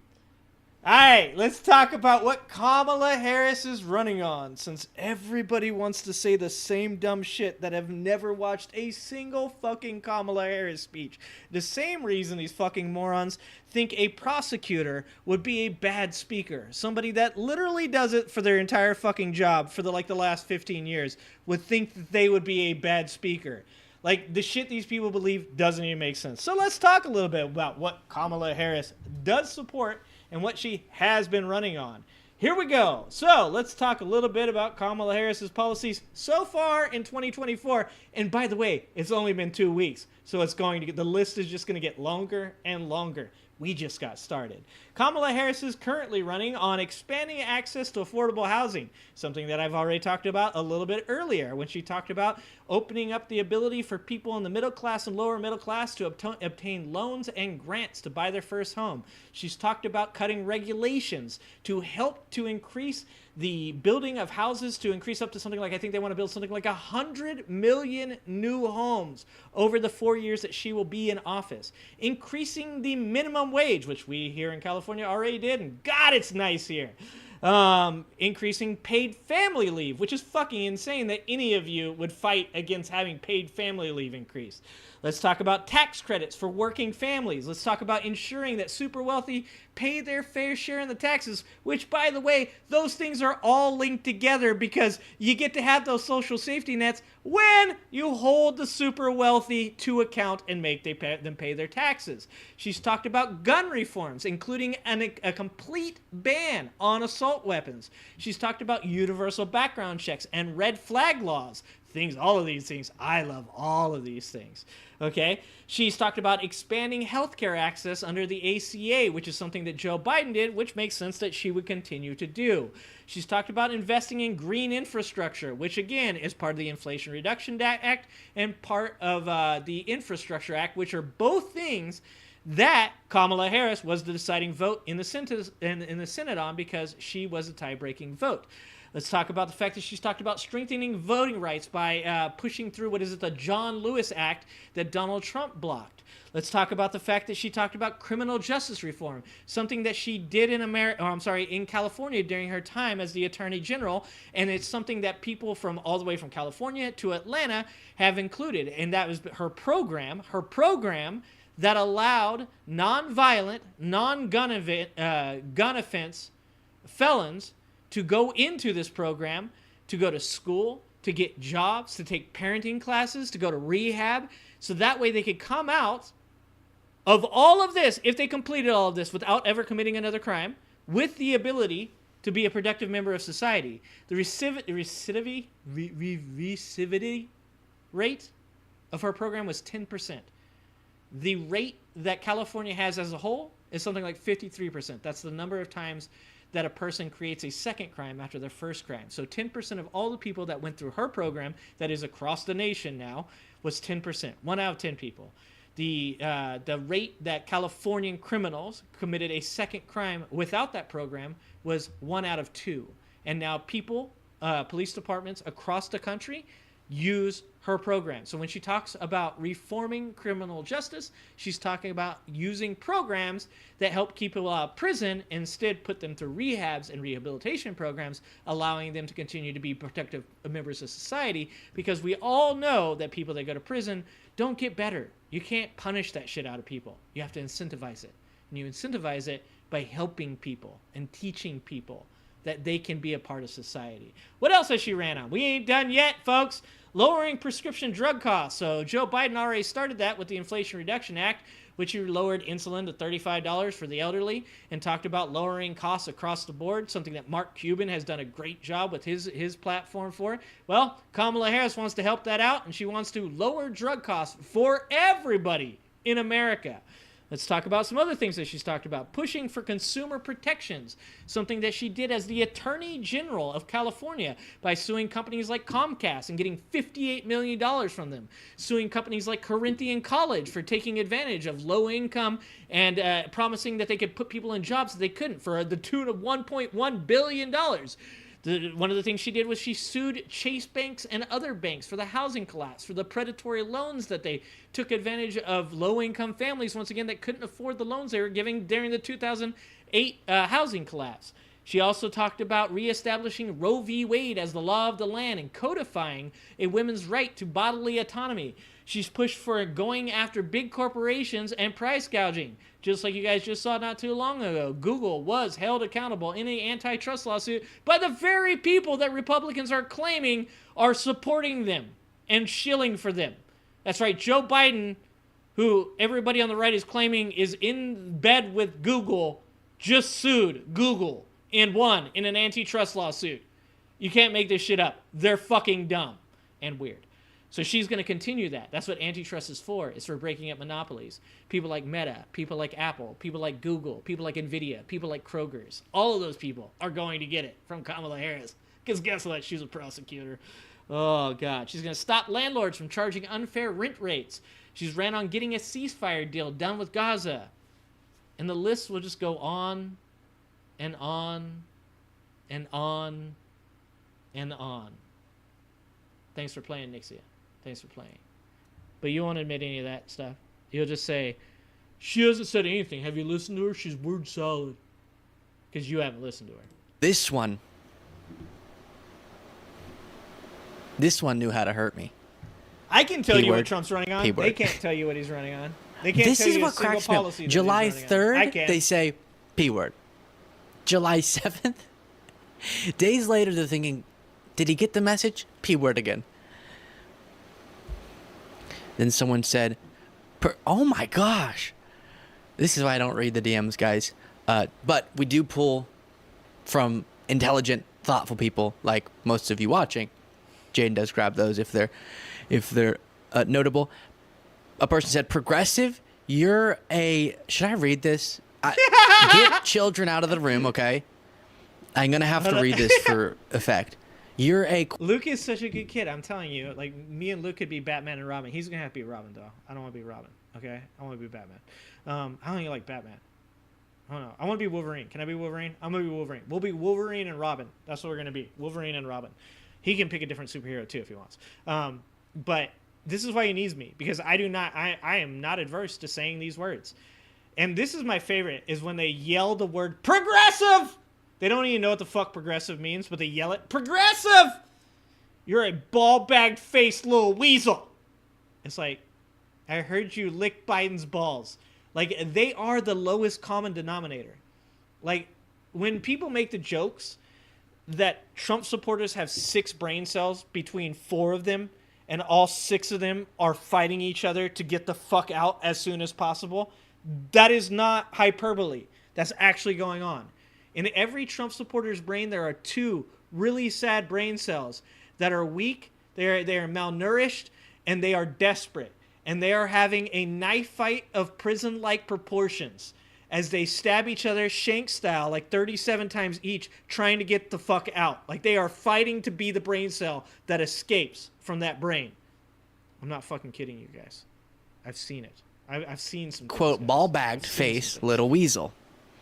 And then I heard you, I'm not reading that, but something vulgar. 63% of our watch time. See, the problem, Bozo, the problem is I don't want to tell you what Trump's running on, because then the Trump supporters hear what he's running on. My wife says I have a really good way of teaching people things or explaining things to people. And the last thing I fucking want is to help them learn what the fuck. Fuck it. I'll do it. So if you want to get to what exactly Agenda 47 is about, Trump wants to cut regulations. Trump thinks, so when you hear these dipshits come in here and say free market, there's no such thing as a free market. A free market results in monopolies. The idea that these people use, or the excuse that they use, is that free markets are super competitive, so therefore there will be monopolies. But that's not, you can't do that with a wage gap. The wage gap is way too big to have any type of competition, right? So Trump wants to cut complete regulations across the board, just like he did when he was office the first time. And the reason he wants to do that is because he believes that it will create a boom in our economy. He wants to tariff the shit out of like China and Taiwan and Europe and all these other countries, right? Which of course will increase prices within America, because the problem with Trump's ideas are their fantasy.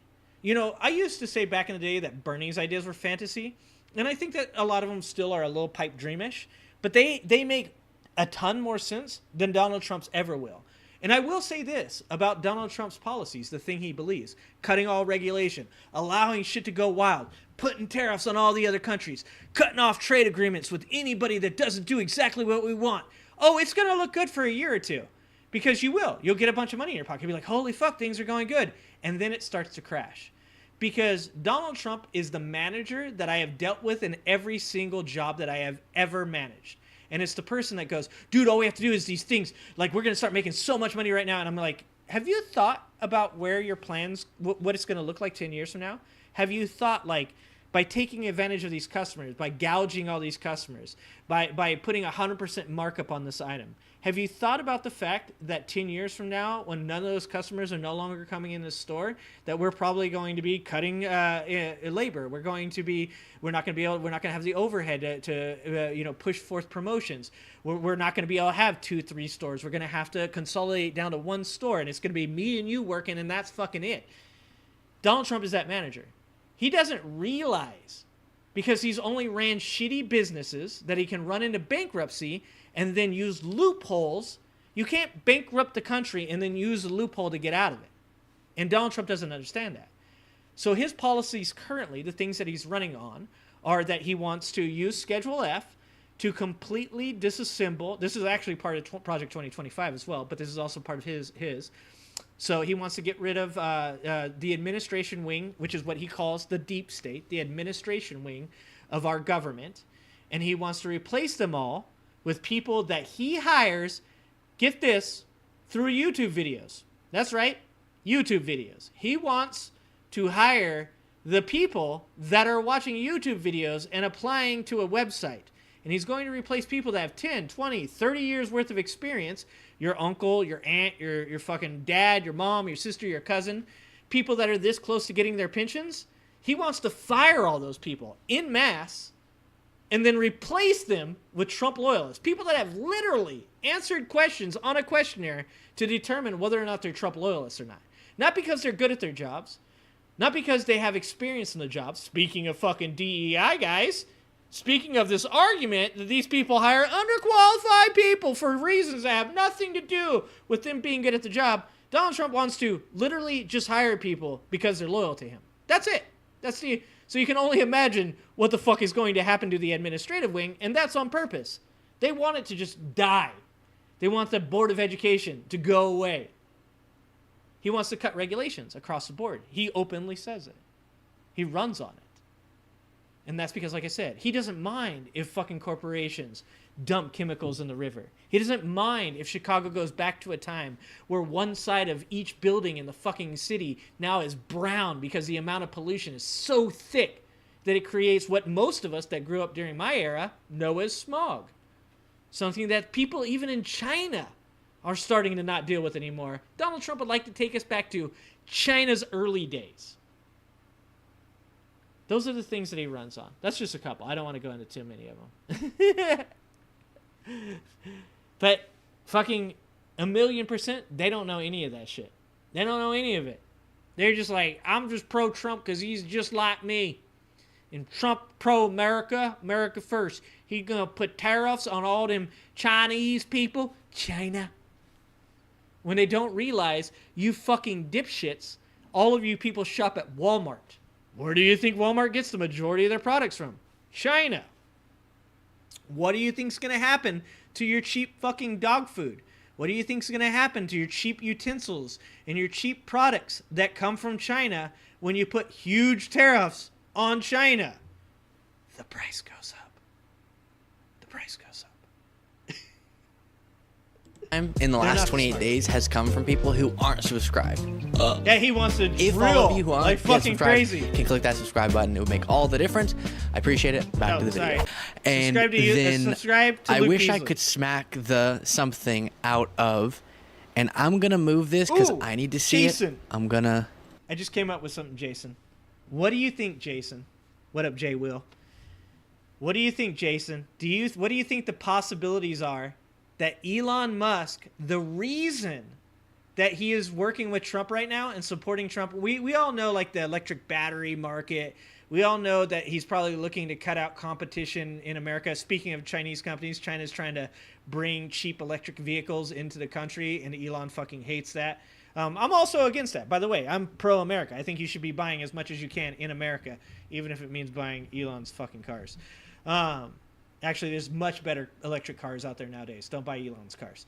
But what do you think? Do you think one of the reasons that he's working with Trump is possibly because Trump has agreed to maybe sell Truth Social to Elon? What do you guys think? You guys think that's a thing? You guys think that there's a possibility that Trump might sell Truth Social to Elon? Another dumb fucking purchase. I mean, Elon already spent $44 billion on Twitter. By the way, Trump's company, Truth Social, I think it's, I want to say, I could be wrong about this. Do not quote me on this. But I believe its value right now is $24 billion. If you think that Truth Social is worth $24 billion, please email me your financial records, your account information, your credit card information. Because if you're dumb enough to believe that Truth Social is worth $24 billion, holy fuck, I need to just take all of your money. You don't deserve it to have it anymore. It should just be in my bank account. I will take care of it for you. This is like Child Protective Services for your money. I will intervene. I will take your money. I will make sure that it goes to a good home. If you think that fucking Twitter is only worth twice as much as Truth Social, holy fuck. See what's under this little... What do you think, Bucket? Okay, yeah. Possibility? Your F-slur ass effing and clown. Mr. House, he's literally a fucking oligarch. How that finished, and maybe I'll... Yeah, I agree with that, Michelle. I thought for a while. Anti-gay F-slur, and then ass, and then effing clown. So here's the point. I've met a bunch of conservatives, because that was the end of the presentation. Pay off his legal fees. Out in the world, and Trump supporters, and most of them, we disagree, but it doesn't get this crazy. Mm-hmm. It'd be crazy in person if someone said this type of stuff to me. You bald bag face, little weasel. No. Even at rallies. I guess there's that. Oh, they're coming from Luke. They're coming those few times, but most of the time, still stay civil.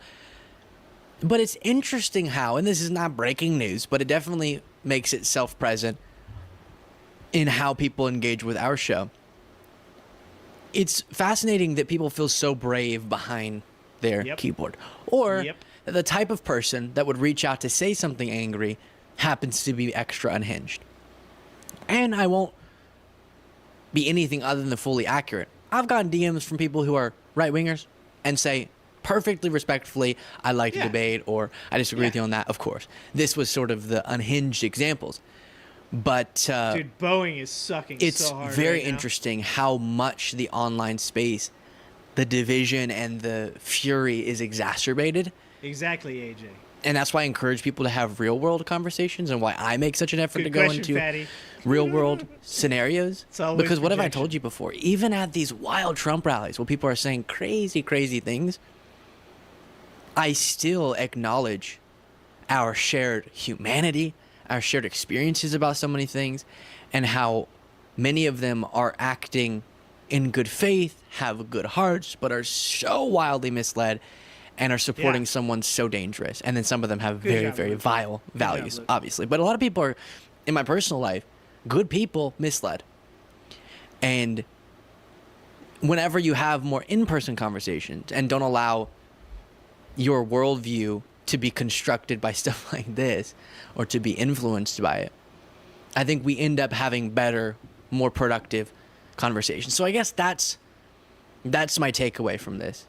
Crazy people saying crazy things, but this is not representative of our country, I don't think, as shown by... I've been to Trump rallies where people recognize me, and I guess it did get heated one time, but a lot of times they'll come up and say, I've seen your videos, I don't like you, but nice to meet you. you know, or in other scenarios, people They're who enamored are by positively celebrity. talking with me about the show and they enjoy it. And I like to believe that most people Yeah, are I good. agree with that, Jay Will. And if you can Elon won't operate get shit on from that Trump. premise, Trump I think works for himself. politics becomes a healthier thing to engage with. Yeah. It's a nice takeaway There from we the go. cuckolding documentary. I like calling it that From the because it's just cuckolding. him. Luke Beasley is limp-wristed. That gives it way more worth than it actually deserves. Let me know what you thought of that. If you're what he accused to be a fake account, let me know. And hopefully... God, that's so amazing. Here you go. This is Luke. If you have not followed Luke, and I know a lot of you do follow Luke, he's fucking amazing, okay? Love me some Luke. Luke Beasley is a good kid that does really good work and has balls of steel. Luke Beasley going out in the world and doing the interviews he does is like, dude, I have so much respect for Luke, and I get heated watching people like say things to Luke that pisses me off. And he does a good job. He keeps us cool, and he's the generation. The Adam Mocklers and the Luke Beasleys of the world are the ones that we're fighting for, the ones that we're trying to set up a America that they can benefit from, because it's not my world anymore. The world has passed me.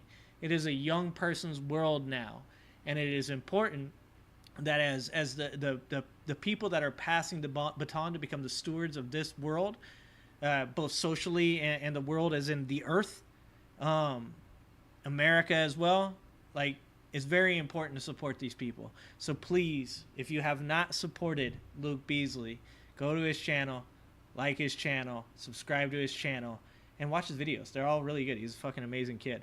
One thing I'll say this is, this is what I'll finish with. Donald Trump is the most divisive force in the world currently, because and let me qualify that.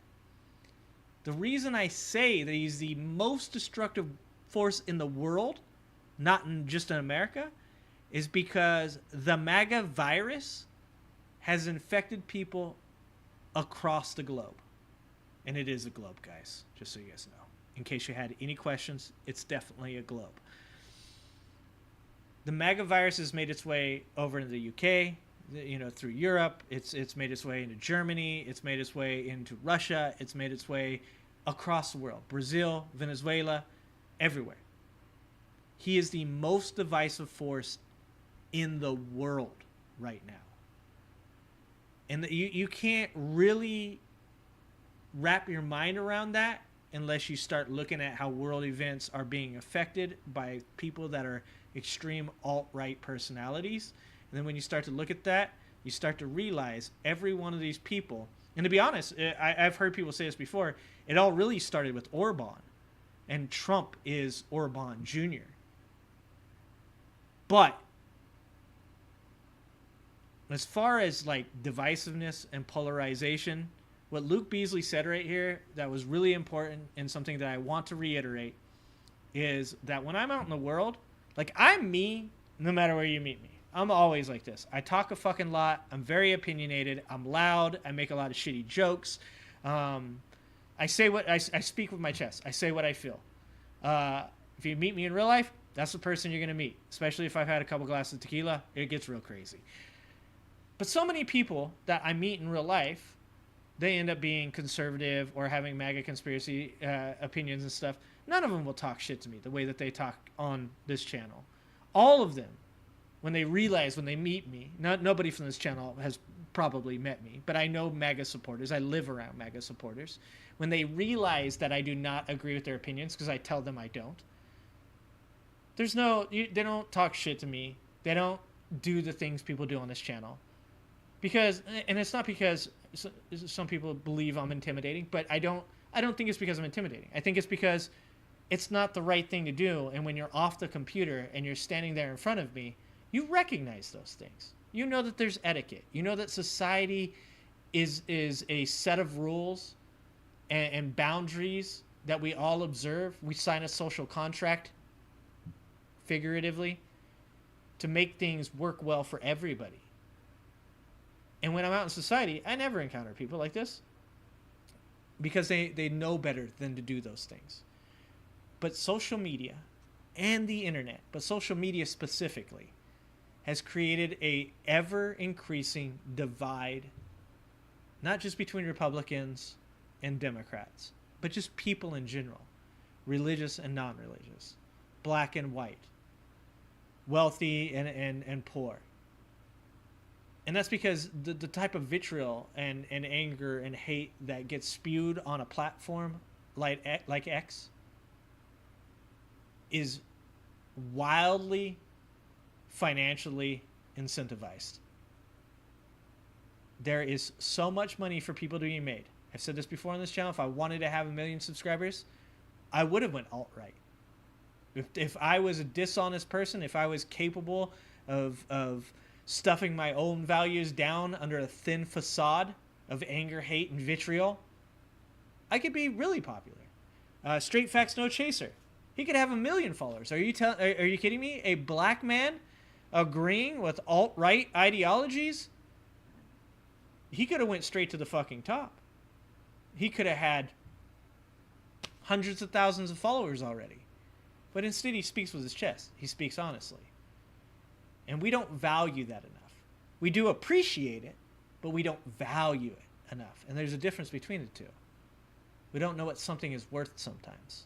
And that's why I tell you guys, please go like Luke Beasley's content. Please go like Straight Facts No Chasers content. Because these are people that want things to get better and are not trying to sell you on that things are only going to get worse. These are people like Luke Beasley who says, I have good conversations with some MAGA Republicans in my own family. These are the people we should be elevating. And if you do what I did, I said at the very beginning of this show, I said, I have an X account that is nothing but right-wing people. I do not comment on anything. I do not throw the algorithm off. I just watch right-wing stuff and I voyeur it. And it is depressing. It is hateful. It is pessimistic. There is rampant fear for the other. There is rampant grifting. And that's not what you want. That's not what we don't want that to be a microcosm of society. And a lot of times, I'll say it to you guys. I said this to my wife the other day. People won't like videos. They'll watch a whole video. They won't hit the like button. People will watch multiple videos. They'll never subscribe. People will watch videos and see bad comments from from vitriolic people, and they won't speak up and say things. And if you really want a better society, it's hard work. And you got to have some balls. So when you see somebody like Luke Beasley getting a bunch of shitty comments, you don't have to fight those people, but you can go on and give them a good comment. Luke, I think you're fucking great. Good job. Thank you for doing that. Hit his like button. Hit the like button. It doesn't cost you anything. Subscribe to his channel. It doesn't cost you anything. If any of you guys don't know, it takes about 30 seconds. If you watch a video for 30 seconds, he gets a view from that. You should watch his video for at least 30 seconds before turning it off. Because if you really want a better society, if you really want more positive people involved and incentivized to be in the society, then you got to do your part too. You got to hit the like button. You got to subscribe to your channel.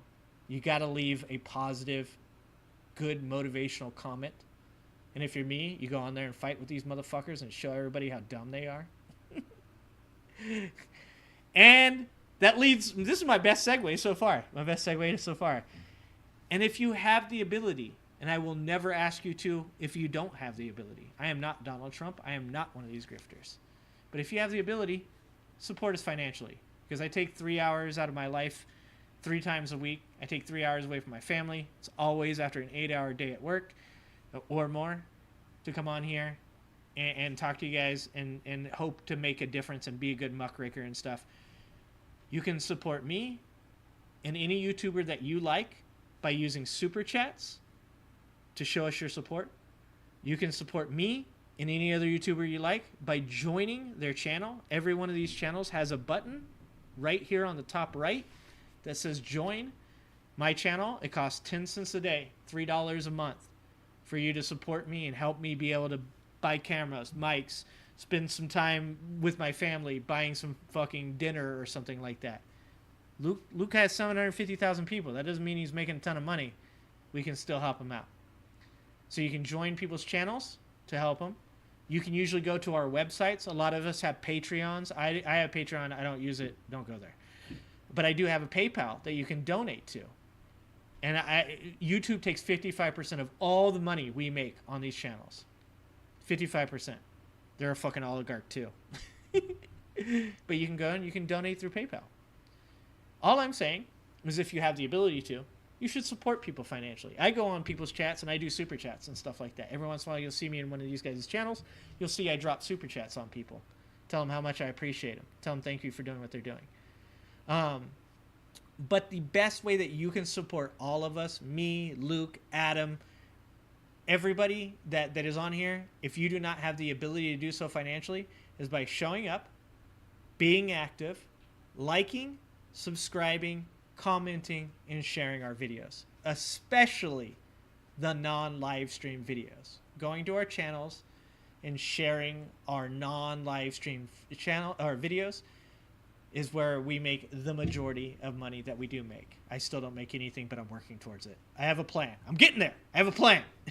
One day I hope to do this more often and produce more content and be a better, more positive influence on our society. But until then, I'll be on here and I'll do it as much as I can. I love you guys. I thank you guys so much for being here, because the most important thing is that you are here. For those of you that push back on me, Nixie, as I say every stream, no hard feelings. I don't mind that people push back on me. I like to fight. I like to argue. I like to debate things. I just really, really, really wish that the other side of the argument would be much more fact-based, and I wish that the other side of the argument would start to agree that every once in a while they're wrong. I sit up here on camera, I tell people I'm wrong at times, and yet I never get that from people on the other side of the argument. And sometimes that's very defeating. But I appreciate you all. Super thankful for you guys. Appreciate you guys. Please go watch my videos. Please like the videos. Subscribe. Share them. Do all the good things. Good people support good people. All right, guys. Next video, next live stream that we're going to do, next live stream would be, let's see, today is Wednesday, right? So next live stream is Saturday at 5 o'clock Pacific.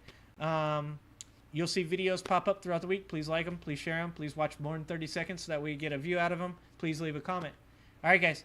I love you to fucking death. Thank you so much for being here. I'll see you next time.